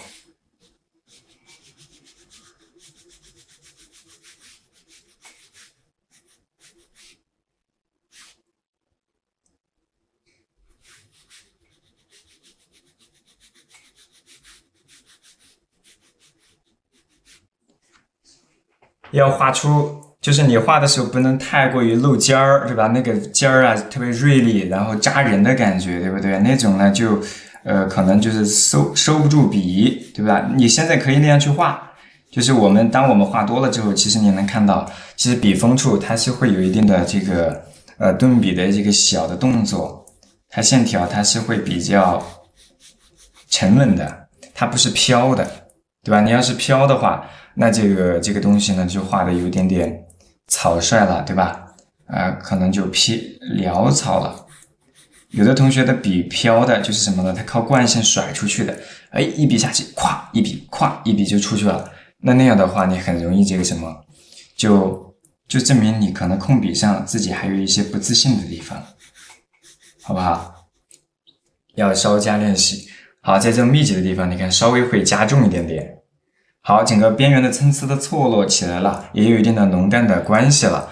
然后接下来我们再来往后边去逐步去丰富啊，逐步去丰富啊。除了松针以外呢，咱还有很多的这个其他的松针的表现的方法。除了这种扇形的，还有我们比如说像马远的那种，它是一种类似于我们说的这个车轮形，我们经常讲叫车轮形，其实就是一个球形，它整个一个圆呢，它都画了松针，对吧？还有包括马尾松啊，对不对？类似于像蝴蝶结儿之类的啊，这种呢在古画里面呢都比较常见。以后我们在临摹到的时候啊，会带大家一一的画到。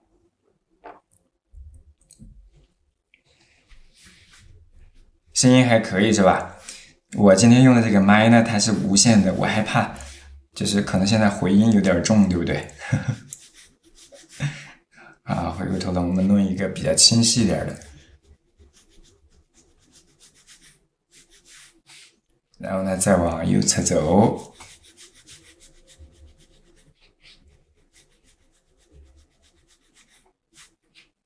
好，那我们再往后边，好，先加到这儿吧，先加到这里，然后在这个树这棵小枝吧，小枝上面再来加一加。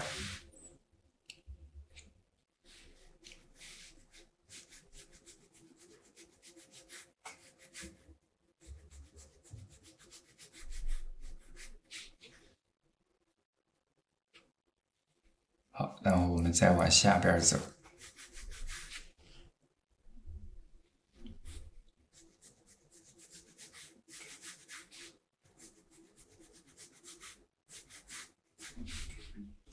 可以比这些小的单位、小的这个叶片之间，它可以有一定的什么交叠的关系啊，可以有一定的交叠的关系，不用把它单个的区分开，可以连成片。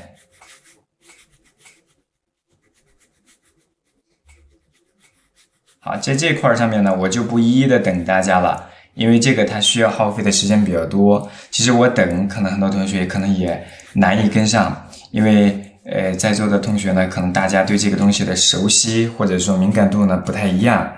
我们可以慢慢的来加，因为这个东西是重复的嘛，对不对？你只要把一组能够画好，其实其他的基本上都能够，是吧？由此知彼，对吧？举一反三，然后再往后边儿。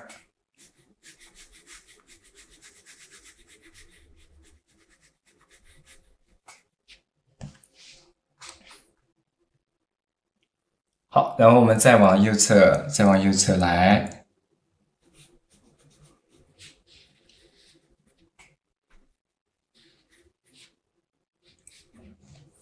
好，我们先把这个树加到这里。好，我们推远，大家看一下整体的效果吧。看一下整体的效果，整个树枝的一个姿态出来了。然后接下来我们用这个依然是比较浓重的这个叫芥子点，对不对？好，从上往下，位于这个树梢部分，树梢部分，好，给它这个叠加起来，好，叠加起来，然后这块也是一样。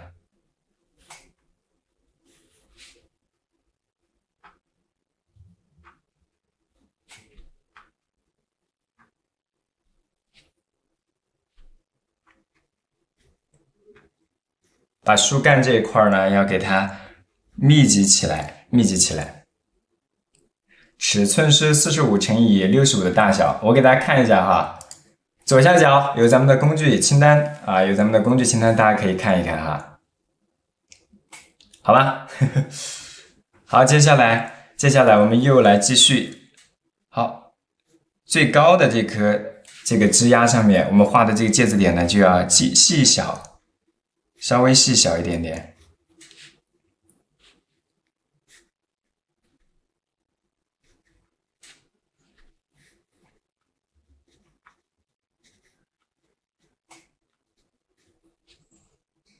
好，右侧呢画的就更疏朗一些，左侧密集，对不对？右侧就要疏朗，跟我们下边的是一样的表达的感觉。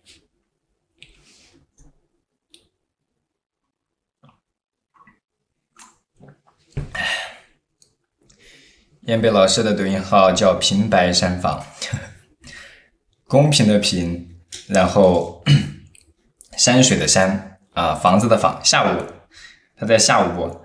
上午跟着老师在山上是吧？游山玩水，虽然是纸张上的，因为很多同学出不了门，我也知道，还有很多同学可能现在还躺着呢。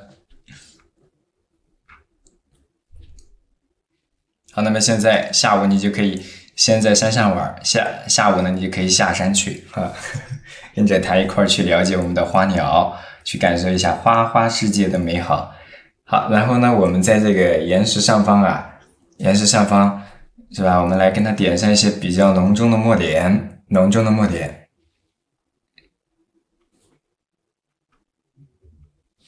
好，点上浓重的墨点，让我们这个画丰富起来。是不是这个岩石上方它也需要一些苔点的？它上面还有很多的杂草，我们不画太多，容易显得散乱，对吧？因为很多同学可能处理起来都不太容易啊，处理起来都不太容易。因为细节太多嘛。早上你要登山看看远景嘛，去眺望一下美好的一天，回味一下你美好的一周，又要开始新的一周的工作了，生活了。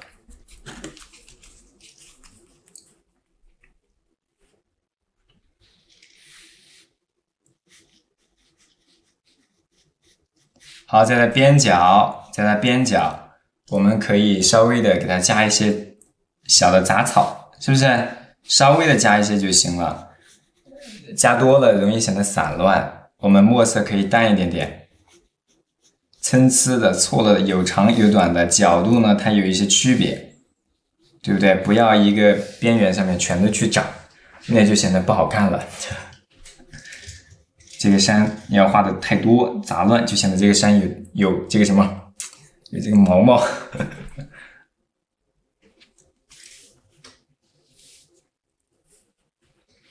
好，这是我们塑造的这块，然后在这个山顶部分，我们再来点一些小的苔点，细密的点，丰富到这个画面上去。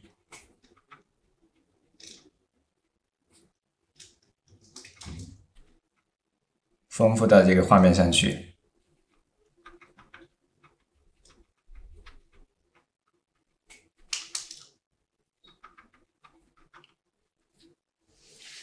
在座各位，我们现在这张画已经完成了大概80%左右了，80%左右了，大家的一个感受怎么样呢？喜欢我们的山水画吗？喜欢的话可以敲个喜欢，好不好？以后呢，我们可以给大家陆续的分享更多的，带大家呢这个画更多的一些山水的作品，不同的形式的、不同尺幅的、不同难易度的，都会带大家一一的了解到，好不好？看一下大家的口味，是吧？喜欢 ，OK， 好嘞，好，那我就知道大家的感受了。好的，然后呢，我们稍微的给它点一个胎点，稍微的点一些在这个岩石的边角吧，因为它上面其实加的是一些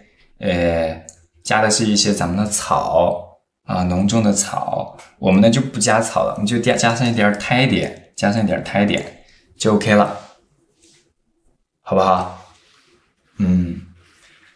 好嘞，好，这是我们远山这部分。然后接下来我们要开始画的是我们这个远山了，这块我们就先画到这里。接下来我们要开始画远山啊，远山的表现呢，它就更简略了。拿出我们的尖毫，小号，拿出我们的尖毫、小号，是吧？淡淡的墨，淡淡的这个淡一点，因为近实远虚，是吧？我们这张画其实空间画的还比较小，它不是那种浩渺、云烟辽阔的一种景象，它是一个比较偏小巧一点的这个山中的一个景致，一个局部，对不对？所以我们在画远山的时候啊，它其实是岩石直接顶到画面的边角去的。那么墨色我们使用的要更淡一点点。看一下全是你的学生是吧？当然，其实今天还有很多的新面孔，欢迎各位的到来，欢迎大家关注一朵云，好，接下来我们从整个画面从上往下大约4个手指左右我们来画远山最左边的这个山手的轮廓。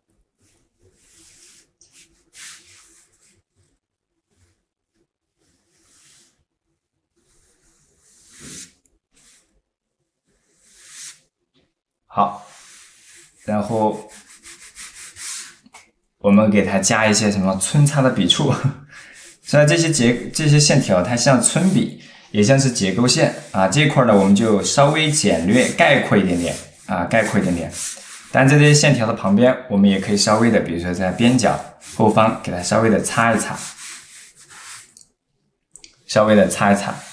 然后呢再从它右侧。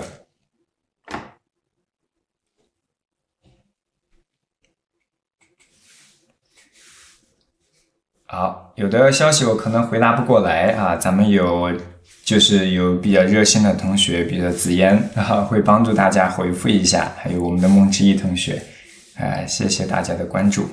然后接下来我们再来从上往下。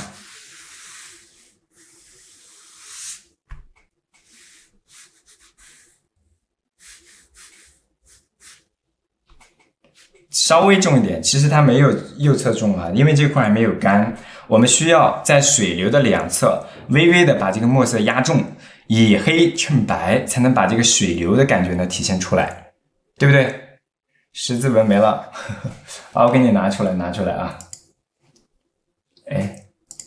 好，这样可以看到吧？我把纸张往右边挪一挪。好，然后我们再往右侧走。山水之境呢，我们经常讲表现一种闲适的一种全时效的精神追求，这是我们古人呢经常喜欢去表现的。我们在这个郭熙的这个画论，对吧？他的林泉高志，也就是他儿子嘛，给他编撰的，把他整理了他的笔记，叫《林泉高志》一书里边经常讲，我们说贵在表现一种可居可游之境。那么我们这张画里边呢，它其实就是一种闲适，高山流水，有一丢丢是吧？我们说友谊的感觉在里边，两人对坐而仰望远山瀑布的一种高山流水的情景。那么这张画的作者呢，就是我们说黄君璧的他的一个小品的山水，而他的画呢比较注重定点，是吧？写生的一种表达，东至泰山，西至剑阁去进行写生。他其实早期他家境是非常殷实的，是吧？都是经商的，他家里边其实不太赞成他学画画，因为我们可能有很多同学以前都了解到，我们也给大家分享过。这下好了，好，然后遍历山川美景，所以他积累了大量的这个写生的素材，在为他自己后来的创作呢是积攒了很多的这种表现的方式。他的绘画其实借鉴了很多的西方绘画的一些造型、空间，而且你们今天其实大概能看到他的画虽然表达，你看这张画的形式还比较偏古，但是呢，它的体积还有画面的这种空间的视点，很明显就是站在一个固定的这个地方，是吧？去画的一个写生的一个景致。它不像这个我们说传统的绘画一样，它追求一种闲静、清空、淡远的一种文人画的境地，而它的呢是追求的一种直观的视觉的一种冲击力啊。所以在这一点上面，它是借鉴了很多，是吧？素描、油画上面的一些绘画的一些理论。好，右侧的岩石啊，你就概括一点处理就可以了。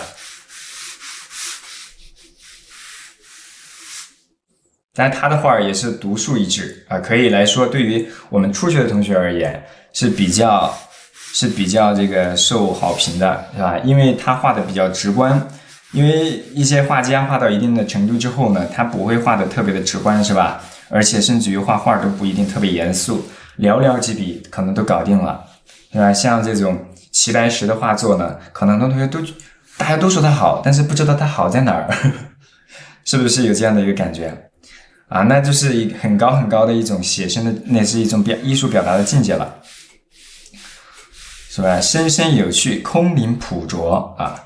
一种深色老辣，是吧？一种比例健谈的一种艺术表达的趣味啊，这种呢就属于小写意啊，跟那种呢表达的方式呢差别很大。那像这个叫黄君璧，那他一张画的这个一平尺大概是10多万吧，就大概就33乘以33的大小。那齐白石的那都是一般是拍上亿了，对吧？那一平尺不知道是上千万还是多少。啊，这些呢这些都比较商业化了啊。对于我们大多数同学而言，更多是一种兴趣的一种积淀，是不是？学习的一个过程。好，我们稍微的再用点淡墨，把我们的这个水流当中的把这个瀑布当中的一些小的细线给它勾勒出来。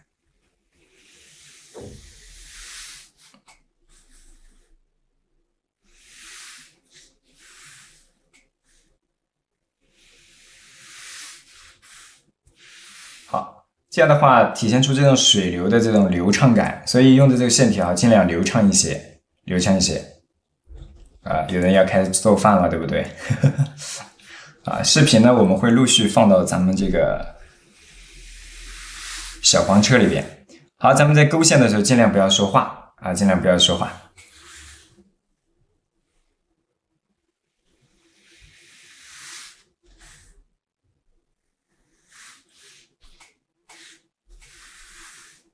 这样的话气息更稳，勾出的线条它可以更加的这个流畅一点点。啊，勾的这里边的线条都是比较淡的哈，都比较淡。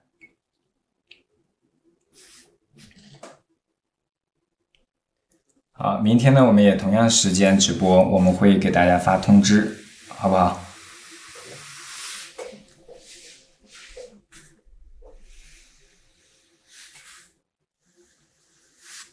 好，衬托一下水流，所以在瀑布两侧呢，我们会画的比较平整，墨色相对浓重一些，就是以黑衬白，以白衬黑，是吧？虚实相生，是吧？黑白相衬，黑白相衬，墨白交织啊，形成我们这张山水的景象。好，后面的一些小的细节，我们也给它勾勒出来，小的细节给它加一加，在它的远处，越远我们就要画的越虚。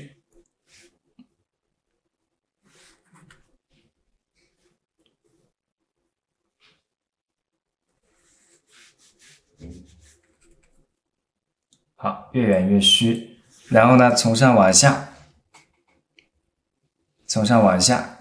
拾起，虚收。好，再来，大概勾了几根线，就把我们的水流表现出来了。中间再来加一个间隔的岩石，对吧？其实就是体现一点点小的细节。好，尽量勾的精细一点点。如果勾的这种水流的感觉的话。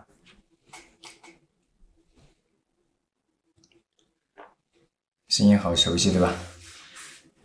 好，再来，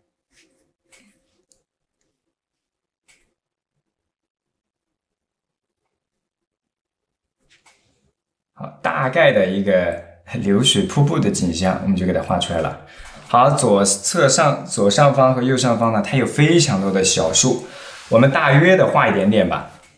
大约的先把这个石头画完，好吧？我们先把石头画完，石头画完了，我们再画树，不然一会儿大家就懵了。老师，你这画画那画画，其实左画画右画画，它是一种什么画面整体照应的一种能力啊！你要自己如果只是局限到局部画，很容易就是画的什么不够整体，画面呢只是某一些局部精彩，但是画面整体不够和谐。我们经常讲要整体和谐，局部精彩，好吧？好，接下来我们用丢丢淡墨，从上往下皴擦一下。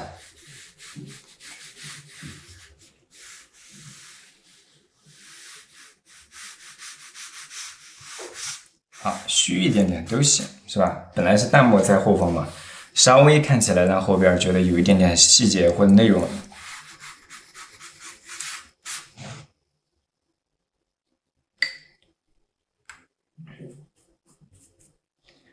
有回放，只是目前还没有给大家上，陆陆续续的会给大家上到这个咱们的这个小黄车里边，好不好？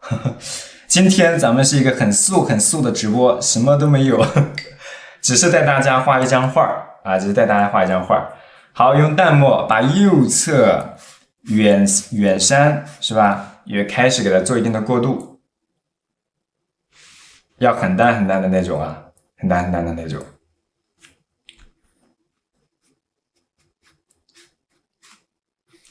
好，谢谢咱们雅婷宁兰同学，我这个上了热气球是吧？好，大家专心听课就可以了。今天咱们第一次这个直播，感谢大家伙的来捧场。后面呢，欢迎大家多多关注，我也会陪伴大家一起在我们的纸张上游山玩水，带大家一起我们说笑以山海，批图案叠，笑以山海之趣。来感受一下我们是中国传统绘画山水的一种独特的面貌独特的这种艺术表现的形式。好，我们现在再来一丢丢淡墨，把这个底部云雾呢给它微微的带一带，这是黄君璧的作品后面如果大家喜欢，我们可以多画一点他的作品。好，以淡墨的方式。要足够淡。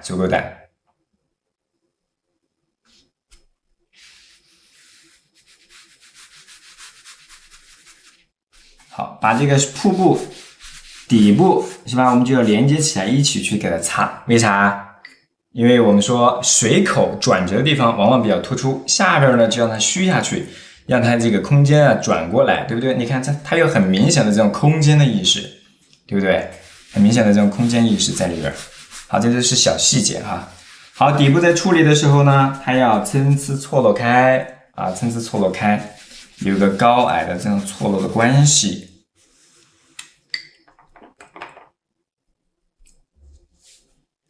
对，它画了很多的瀑布。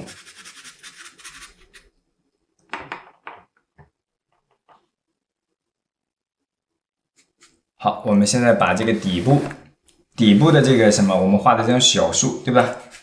这些点的叶片，从下往上，我们都可以稍微的往上面染一染皴擦点染，现在是不是有点像边擦边染的感觉？水大就是染嘛，水大它就是在染。好，现在的视觉效果是不是逐渐画面的完整度就体现出来了？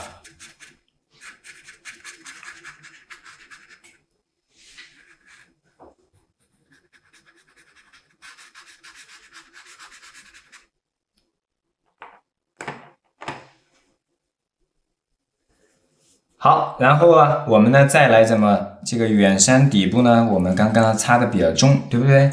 稍微的再给它来一丢丢淡淡的墨色衔接一下，就有一点点这种什么云雾浩渺烟波弥漫的一种景象。好，你说这两位好朋友是不是他非常的惬意非常的惬意的坐在这个地方？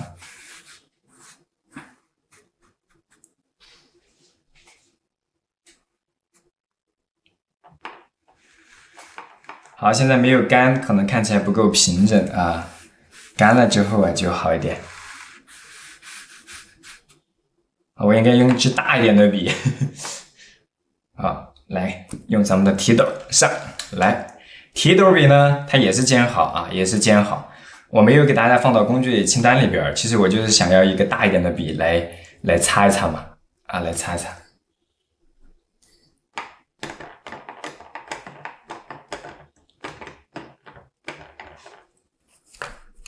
好，用淡淡的墨。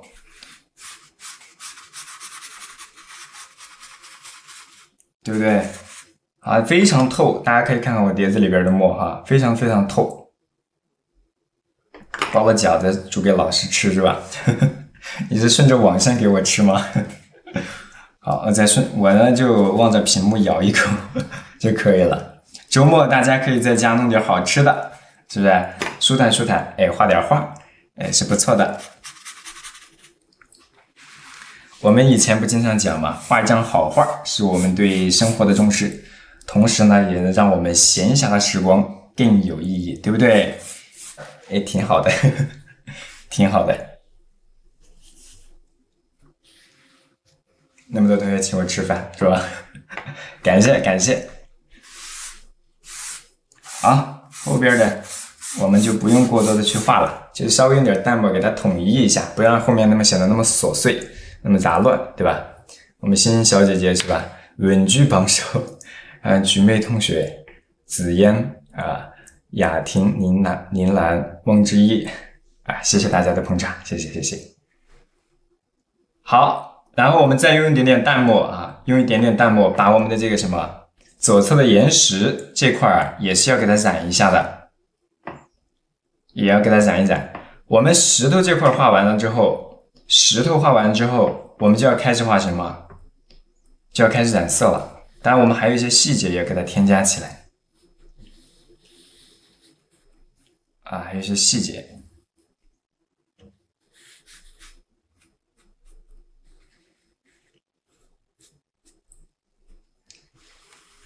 好，因为这一块它是画面的一个重心，要让它墨色对比啊突出一点，对比突出一些。然后画面的下方，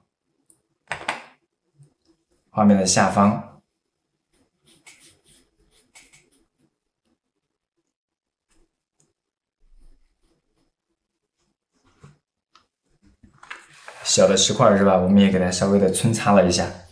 然后旁边，因为远山我们想画这个树叶呢，它还没有干，我们可以等一等啊，等一等。我们接下来又回过头来是吧？东画画西画画，再回过头来。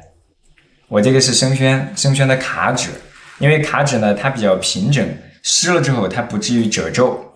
当然这个什么呢，它干的也快。再一个呢，就是它呈现的效果也好啊，呈现的效果相对不错一点。如果我们用宣纸，以后可能画大的呢就会用到宣纸。我们现在画的这个比较小嘛，我们就用这种纸张来画。请老师吃火锅，好。感谢大家美美的心意呢，我都收下了。好，在这个画面的这个边角，然后我们呢再来放大一点点，它会有一些小的点。这些点呢，我们就直接着纸去点吧。好，我们就用这种类似于胡椒点的方式，对吧？我们就不按照它那个小的细节那样去一一的去点了。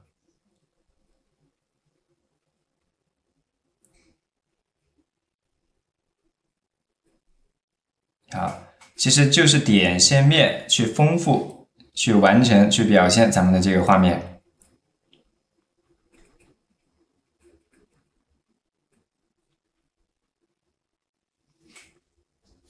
对不对？好，旁边有两个点景的人物，我们还没来得及给它处理呢啊。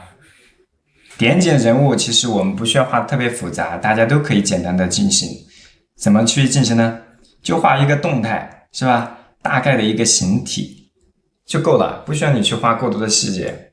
因为在山水画当中的点景呢，它只是作为一个点缀画面，当然它很多时候能够突出我们画面的主题。像我们刚刚给大家讲的这张画，它是不是有一点点我们类似于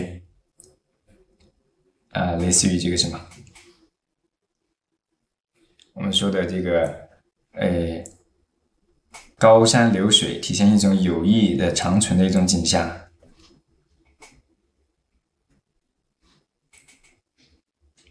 做螃蟹，啊，顺着这网线跑了。看来大家周末的日子呢过得都很甜蜜哈，都很幸运。当然，我最近呢也有一件非常非常甜的事儿，大家想不想知道？我可以分享给大家。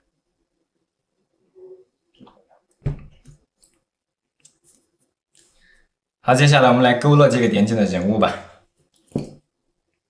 拿一个勾线笔啊，有长锋的，我拿出勾线笔，分享一下是吧？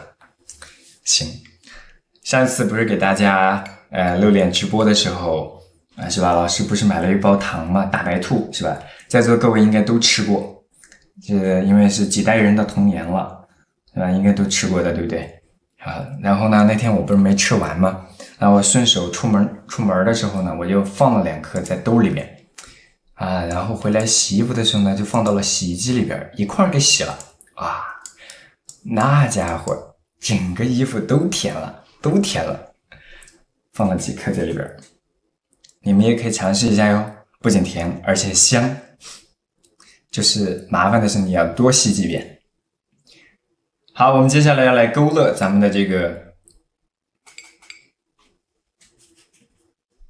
把这个水分呢控制一下，我们来勾勒一下这个，勾勒一下我们点睛的这个人物哈。我们不用画特别大，我们画小一点点，就画小一点点啊。我这没有准备其他纸哈，我就直接在这儿画吧。能看到吗？我给大家放大一大差不多哈，差不多就这样大小吧。我们画的非常简单哈，以后我会给大家做详尽细致的一些讲解。好，这个人呢，先把脑袋瓜子上面，它不是有一个方巾吗？古人呢喜欢在头上戴块布，是吧？把头发呢给它裹起来，是吧？够甜的吧？好，然后我们在他头上画了一个小方块之后，我们呢在他左侧，是吧？加一丢丢这个淡墨，然后呢一个左括号，是吧？把他脸给它画出来。就这么一点儿，不需要画特别大，因为就是非常细小，所以我们说它就是一个点缀，不需要作为突出的去画。一个左括号，右边一个方巾，对吧？好，现在我们把肩膀的这根线给它画出来。好，肩膀，对不对？好，肩膀给它画出来了。然后它这个方巾下面呢带了2个小穗儿。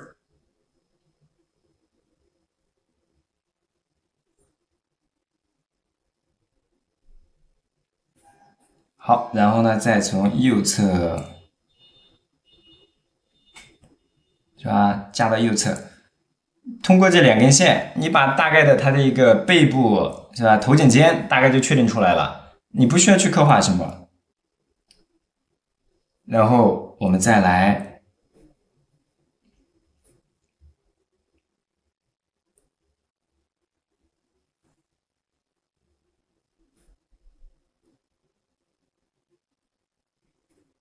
好，把腰部这根线给它画出来。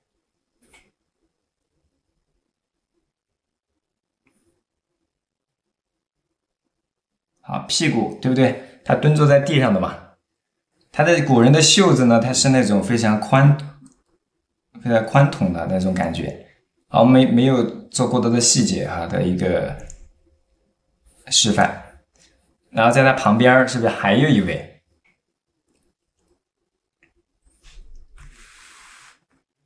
好，然后我们在他旁边是吧，比他高，就是在画的时候，这个人的手跟他头差不多高，所以呢，他的下巴基本上跟这个人的头是不是差不多的？好，这个人呢，他的头稍微大一点点，这个人头发没有多少，倔强的这点头发，在这个头上不容易。后脑勺同样包了一块布，在这个布的左边是吧，留出一点点他的墨色的这个头发。好，也是一个左括号，对不对？把脸给它体现出来。然后你甚至于脸部的细节你都不需要去给它加，五官对不对？都不用去给它叠加。你看出3个点儿，是不是就有点像了？加了3个点儿，是不是？上面2个，下面1个。然后在这个点儿下边，我们要给它加点点胡子。哎，古人呢是吧？发肤受之于父母，不会随意的给它什么剃掉。哎，加点山羊胡，这个人呢就更仙了，就更像一个，更像一个高士。好，他的这个什么衣领啊，衣领，再推远一点吗？好，然后我们再来，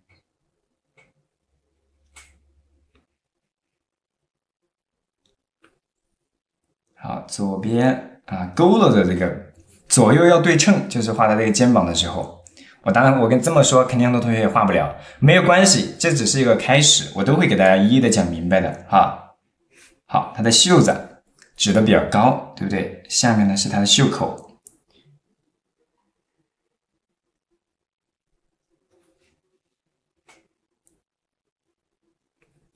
好，大概指到这儿。然后呢，以手指的瀑布是吧？大概的点缀一下，有个手指的一个形象在那儿，对吧？就可以了，不需要你画特别多啊。稍微这儿有点晕开了哈，水分有点大，晕开了点，不过都不影响，都不影响。好，这个人的袖子呢，它比较右侧比较长，给它带一带就行。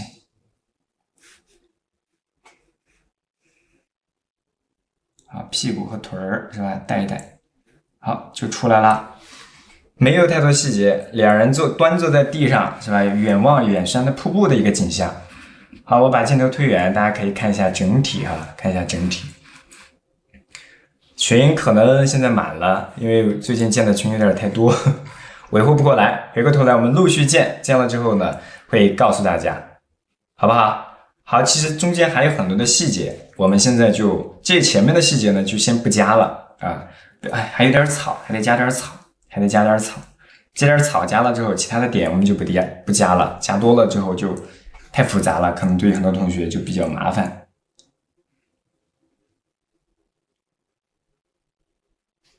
好，好，不要画的太杂乱哦。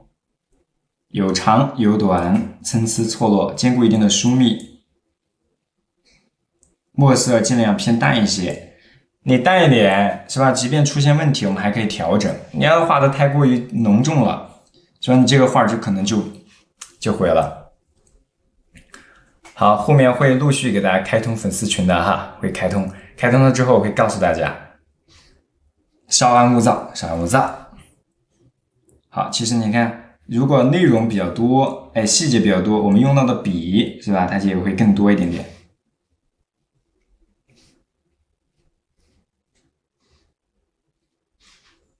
好，接下来我们呢，把这个平坡是吧？用淡墨微微的扫一扫，衔接一下嘛，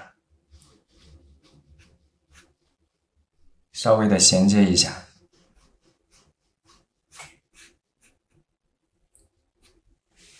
好，这是我们底部这一块儿，然后接下来我们要画远山哈，把远山上面的点，远山的点，给它点出来，非常的细密，非常的细密，还没有干透啊，刚刚不该擦是吧？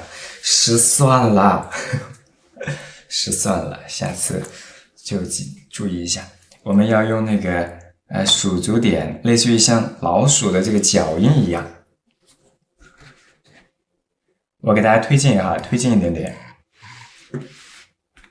是吧？我们说点线面，把这张画是不是大致的就给它体现出来了？好，通过这种鼠足点，其实就是类似于松针一样嘛，也是由外向内，只不过这种点呢，它更扁、更宽啊、更粗扁一点点。亲学生不要忘了哦。好的，不会忘了的啊！我们非常感谢大家的这个关注啊！我们陆续呢会带大家画一些更加细致。今天呢，算是一个比较粗犷的比较粗犷的一个表现了。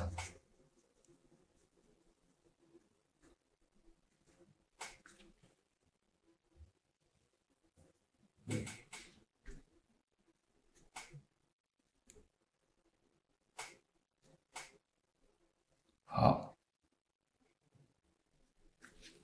好，我们给它加到这儿丰富起来，稍微有一定的墨色的对比就是可以的，好吧？然后我们再来，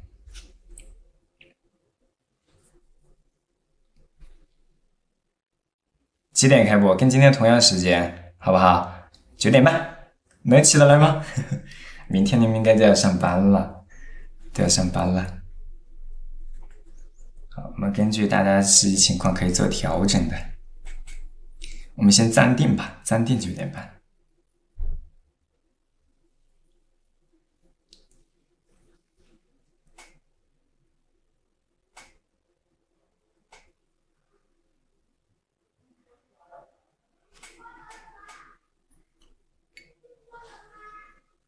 好，然后我们再来点一点。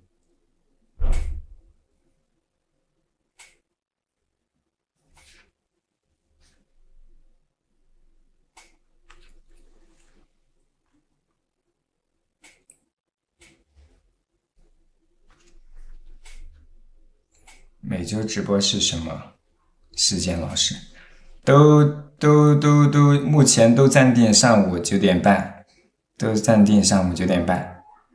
因为今天本来只是首次直播，没有做太多的安排啊。其实也就是老师比较粗心嘛理解一下，理解一下。反正会给大家做通知的做通知的。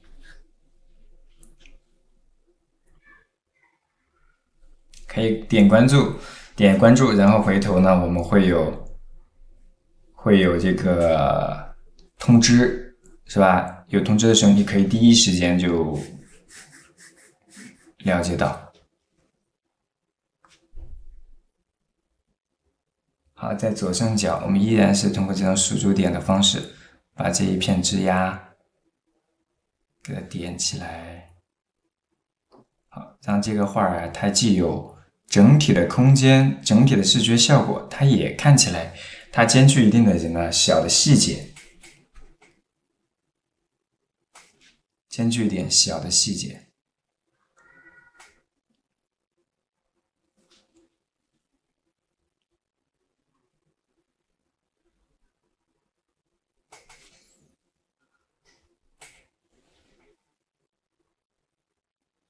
好，给它点一点。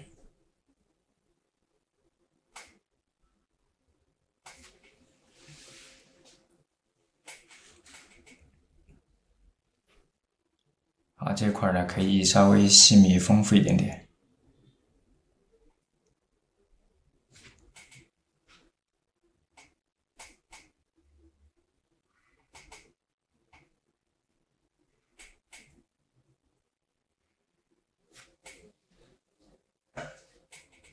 啊，左侧这些小的杂草，咱们就微微的带一点就可以了哈，微微的带一点就可以了。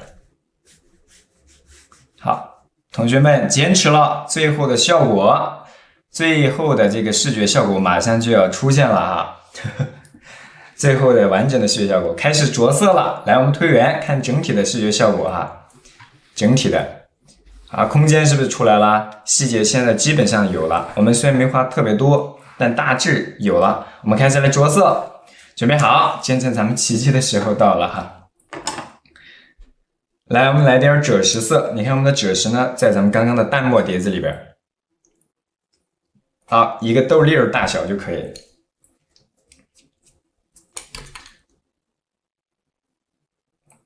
上完颜色，画面就丰富了，就更加的还原了。好，来，我们呢开始哈，用淡墨，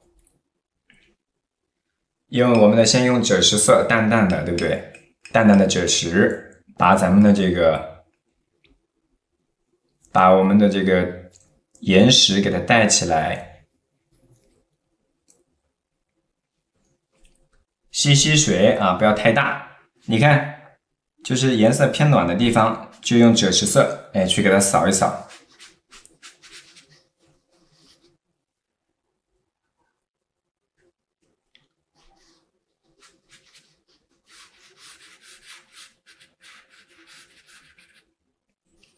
然后包括底部这一块儿，底部这一块儿也是一样。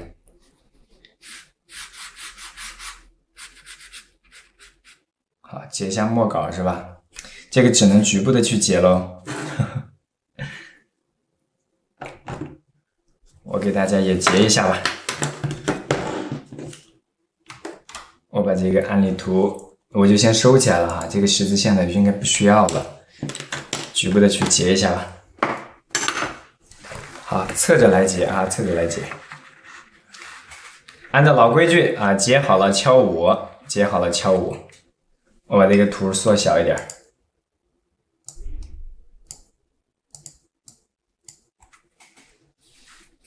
好，结好了敲数字5，好不好？结好了敲数字5。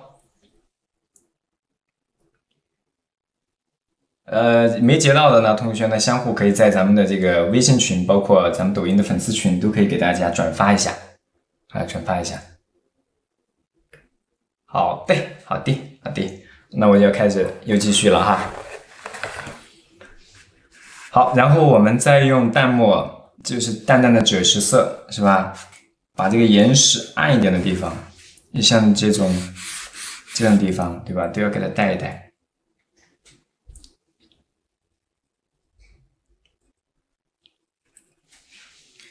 好，着完色之后，画面效果就会出现了，所以大家耐心一点啊，从底部往上走。我这个大笔啊，你如果把控不了，你就自己一点点的来，对不对？好，我用大笔，因为我相对就是熟悉一点点，是吧？我就把这个整个的一个示范的过程呢，就概括一些。好，颜色淡。水分的适中，一会儿我们才能相互的颜色之间才能相互的咬合，不要太干涩，水也不要太大，对吧？毕竟我们画的不是泼墨，是不是？你要水太大了，这个一会儿那个上面也会显得不好看啊，也会显得不好看。好，其实里边还要加点藤黄，我们还没有加。树干我们也用赭石色给它带出来。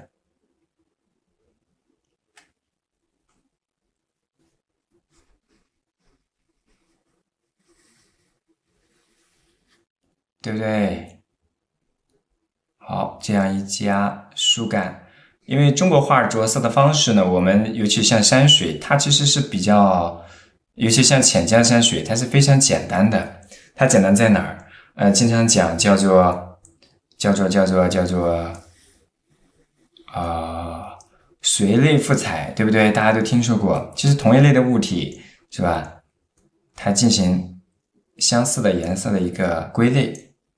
进行相似的颜色归类，因为从我们唐代文人画兴起，是吧？尤其像，就是我们说的佛教的禅宗兴起之后，对我们这种人文的这种审美的这个影响呢很大。因为他们非常像道家所说呀，叫什么五味令人口爽，五色呢令人目盲，是吧？色令人目盲，所以呢，对一些这些纷扰的这种引起人情绪波动的东西呢，他们比较什么呢？不那么看重。更注重一种素朴、本真、实相，是吧？实相的一种东西，而不太注重这种颜色的表达。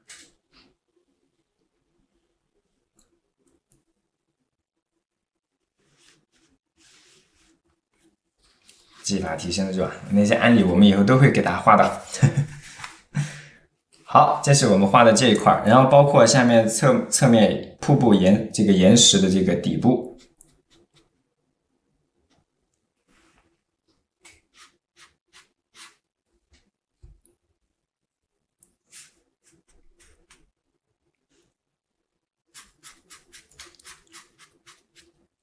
好，大概我们就画到这里，然后远山用更淡的啊，用更淡的赭石色，是吧？微微的淡一淡，刷墙了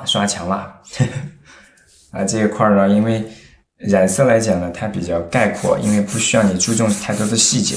以后我们带大家画青绿山水的话，那就不敢这样画喽。不同的这个画面，是吧？我们在表达的时候，它可能不太一样。我们这会儿就是画一张画，它其实也是一种节奏的经营。我们经常讲虚与实，是吧？阴与阳，快与慢，线条的长与短，是吧？还有我们说的这种疏密、浓淡，用笔的速度的快与慢啊，这些呢都是我们需要去经营的，它的一种内在的节奏啊。周末跟着老师一起刷墙，健身，运动也可以的啊，也可以的。好，接下来我们需要一丢丢用一丢丢的藤黄就可以了啊，一丢丢藤黄就可以了。跟赭石呢微微的调和，在赭石的旁边，是吧？部分的地方稍作衔接，并不需要这个赭石色特别的藤黄色呢特别明显。藤黄用的太过于明显，它容易显得画比较燥。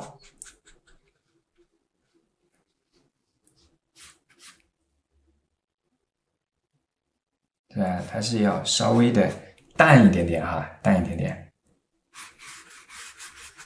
在赭石的周边稍微的加一点点藤黄。好，那接下来着色就很快了。好，然后我来给大家加那个花青色，马上花青一加，我们的这个视觉效果就立马可以感受得到了。你看今天用的都是新颜料，还是比较有仪式感的哈。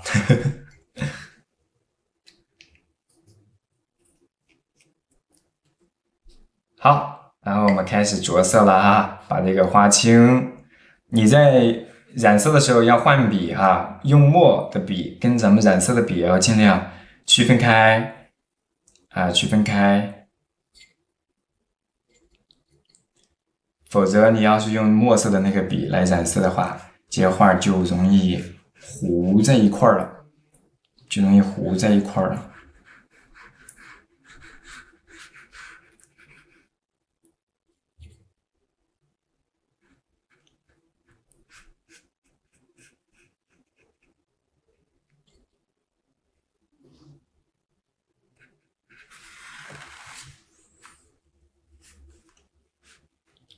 然后再来稍微加点藤黄，给它调和一下，形成支绿色，对不对？我们就可以往下面去叠加，都是可以的。当然都要很淡啊，都可以先铺一遍底色，就是打个底，然后我们再去给它逐步的加重，都是可以的。趁颜色没有完全干，对吧？我们呢可以让它相互的咬合，就是相互渗透一点点，就是微微的渗透一点啊，并不是完全渗透一起，只有边缘部分，是吧？两种颜色交叠的地方，它微微的渗透一下。好，是不是颜色一加，画面的装饰效果、装饰感，它是不是就有了？刚刚纯墨色塑造呢，它是我们最传统的这种高古的这种笔墨的味道，不一定很多同学能够接受，对吧？对于初学的同学而言，黑黑白白的，灰不拉的，不一样。我们山水也有这种重彩，还有包括泼墨，是吧？还有这种彩墨的都有啊，都有。只是我们今天用一个大家常见的、清新一点的。好，你看现在没有干是吧？颜色上面还可以稍微的再带一点颜色。好，藤黄和花青再来调和一下，加点赭石色，把咱们的这个什么地面，好，给它我们的这个小的平台嘛，是不是给它染出来？好，其实都是同类色。虽然我们有一个大的暖色，就是赭石色，对吧？冷暖互补，对不对？相互衬托，那也会有这种细微的同类色的丰富层次在里边，是不是画面就会显得更加的丰盈一点，更加丰盈一点。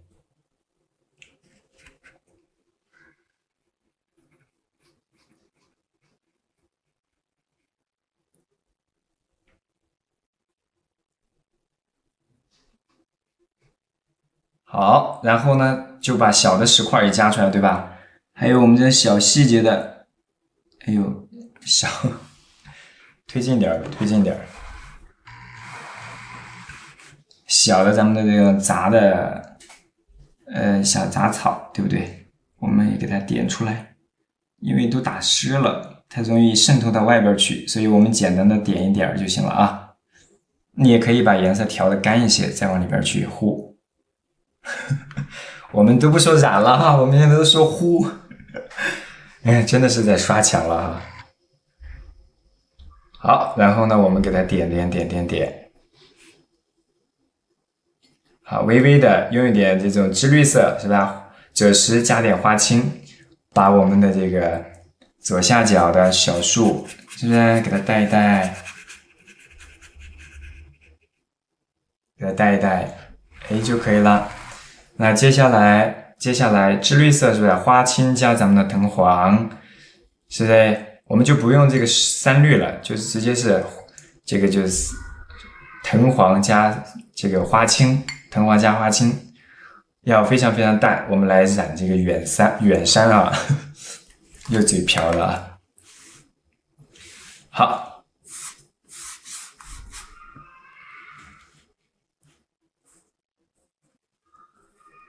OK， 对不对？好，就淡淡的去给它刷一遍。近处啊对比强，颜色也是对比要浓重，而且呢冷暖的对比也强。远山所有的对比都要弱，墨色的对比、颜色的对比都要弱啊。我们这是一种遵循一种近实远虚的一种节奏。当然，这个画画它不是说必须的，不同的表达形式、不同的绘画的风格，我们都可以做。根据不同的画面做调整。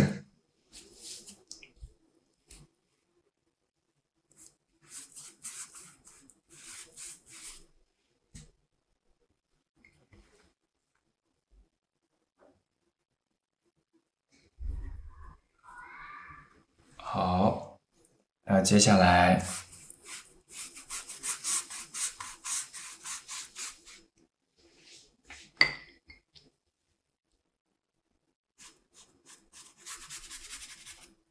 好，把云雾是不是也给它带一带？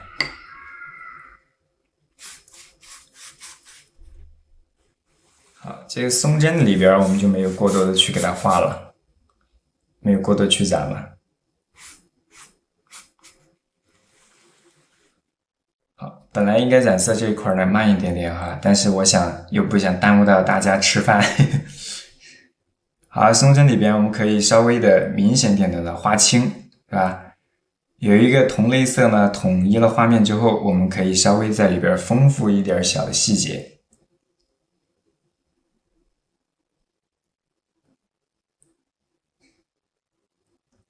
我用的是卡纸，它所以不皱啊。如果你用的是直接用宣纸，那肯定皱了。而且宣纸它干得慢，我也不敢画这么快呀。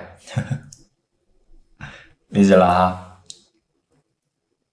好，下一次大家可以早一点来，零基础的同学，我可以给大家普及一下一些相关的基础的纸张、笔墨，怎么调墨，怎么拿笔，然后一些基础性的知识。好，以前熟悉了解过的同学呢，也可以一起来巩固、熟悉，再复习一下，好吧？明天同一时间，如果方便的话，我们暂定明天上午吧。如果有另行的通知，我们再告诉大家。好了，这就是我们今天画的这张画。然后这个点景的人物，我们也可以稍微的带一笔颜色啊，就处理点细节，用赭石色。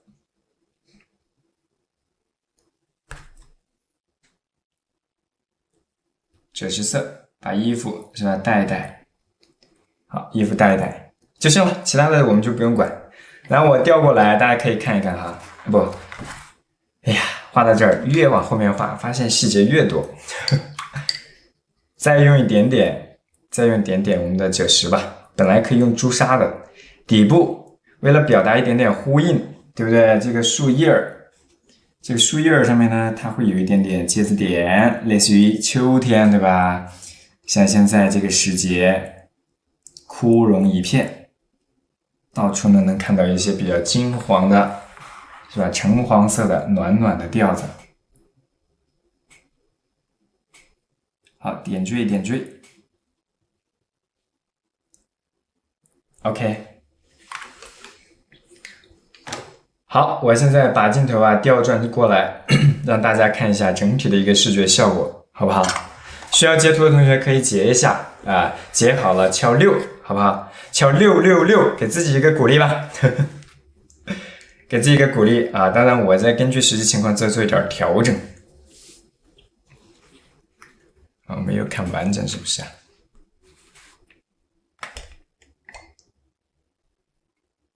好，这一张我们的绿水青山是不是就给它体现出来了？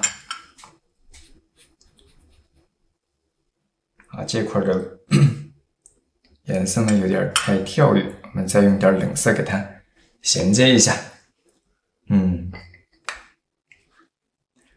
好嘞，这就是今天我们带大家画的这张黄君壁的瀑布，是吧？眺望的一个景象。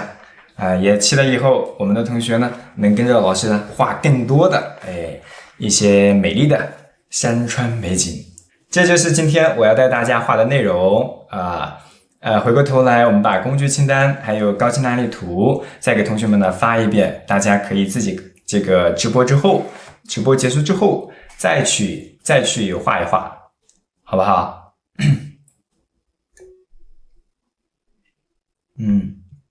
感谢大家今天的参与啊，感谢了以后我们会经常见，说不定天天见。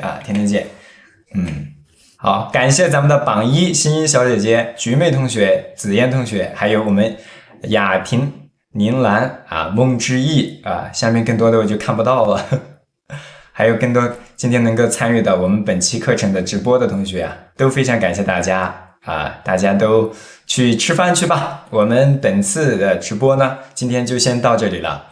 下次直播我们依然定在明天上午的9点半然后如果有时间更改的话，会给大家发通知，好不好？我们会发这个视频通知。没有点关注的同学可以点一下左上角一朵云点关注点关注。同时呢，也可以加入到我们的粉丝群我们会陆续建更多的群会给大家发更多的通知，包括高清案例图和工具清单都会发给大家。好，也谢谢大家赠送的粉丝灯牌。好的，祝大家周末愉快用餐愉快，好不好今天我们这期课程呢就先到这儿下次直播我们呢会再出精品的案例呢，带同学们一起画一画。马上建群，马上见，可以先点关注嘛，你可以先点关注博云，好不好？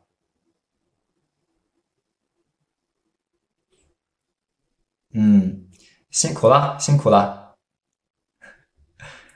快去休息吧，然后快去用餐吧。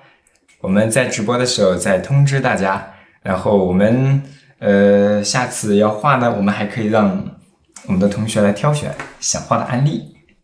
行不行？进群现在可能群满了，是不是？群满了，我们回头再见。好嘞，祝大家周末愉快，比心周末愉快。然后呢，我们今天这期课程先到这里，感谢大家的参与，感谢大家来到我们一朵云的直播间好的。刚刚有同学应该截了图了我先去建群吧，我看看建群怎么建？因为没怎么了解过呀。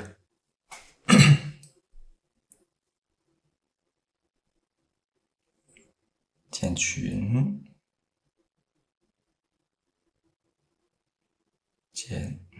在哪儿建知道了，好，面对面建群，密码是1236，密码是1236啊，面对面建群啊，能进入的同学可以来。好，建了一个，我先拉一些同学进来吧。啊，拉一些同学进来。好，建了一个，然后再来一个。再来，又得建一遍啊。好，1236。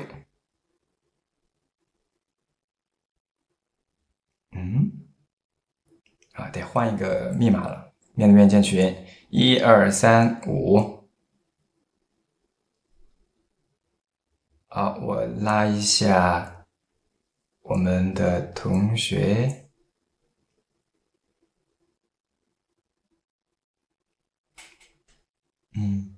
是抖音的哈，抖音的。然后我再来面对面建群，123，面对面建群1239。好，我再拉几个了解熟悉的同学。完了，服务器打瞌睡了，是我建的太快了吗？可能建的太快了。好，建了3个群，差不多了吧？3个群啊，进不去。可以点头像，点那个有一个粉丝群，点开头像之后有粉丝群，左上角点我的头像，一朵云。怎么进？哎呦，我的天哪，都不知道怎么进吗？完了，老师也不知道。那怎么办呢？一会儿我给大家发一个视频吧，好不好？给大家发一个群二维码，应该是有群二维码的，是不是有群二维码呀？是不是有群二维码？我看一看。群二维码在哪儿？小伙伴们帮忙分享一下。对的，有是吧？好，我们到时候我发一个视频，发一个日常的动态，好不好？给大家发这个群的这个二维码，好吧？这样大家扫二维码就可以进去了。OK，好，大家可以点头像关注一下博云，好不好？点头像关注博云，然后呢就可以关注到博云的动态，包括我给大家发送的相应的一些信息，好不好？有同学都进群了，他还说如何进群啊？已经他是跟我私聊的私聊的消息有点多啊，我慢慢的一一的给大家回复，好不好？好嘞。我们可爱的同学们，暖心的同学们，然后呢又非常友好善良的同学们，快去用餐吧！祝大家周末愉快啊，用餐愉快！新的一个礼拜呢又要开始了啊，要打起精神头来，当然也要戴好口罩，做好防护，好不好？在家如果没有事的话，就可以跟着老师呢一起来画画。行，我们今天的直播就先到这里就结束了。欢迎各位同学的参与，我们下次再见。我会发这个相应的直播通知在我们的这个抖音下面啊，大家可以关注一朵云啊，关注一朵云，加关注不迷路，好不好？好，点一点，充个35万，咱们就下播啊！来，一起点。该怎么点？我在哪儿？我去找。OK， 好，使劲儿。这是午间广播体操是吧？对，午间广播体操，操作起来。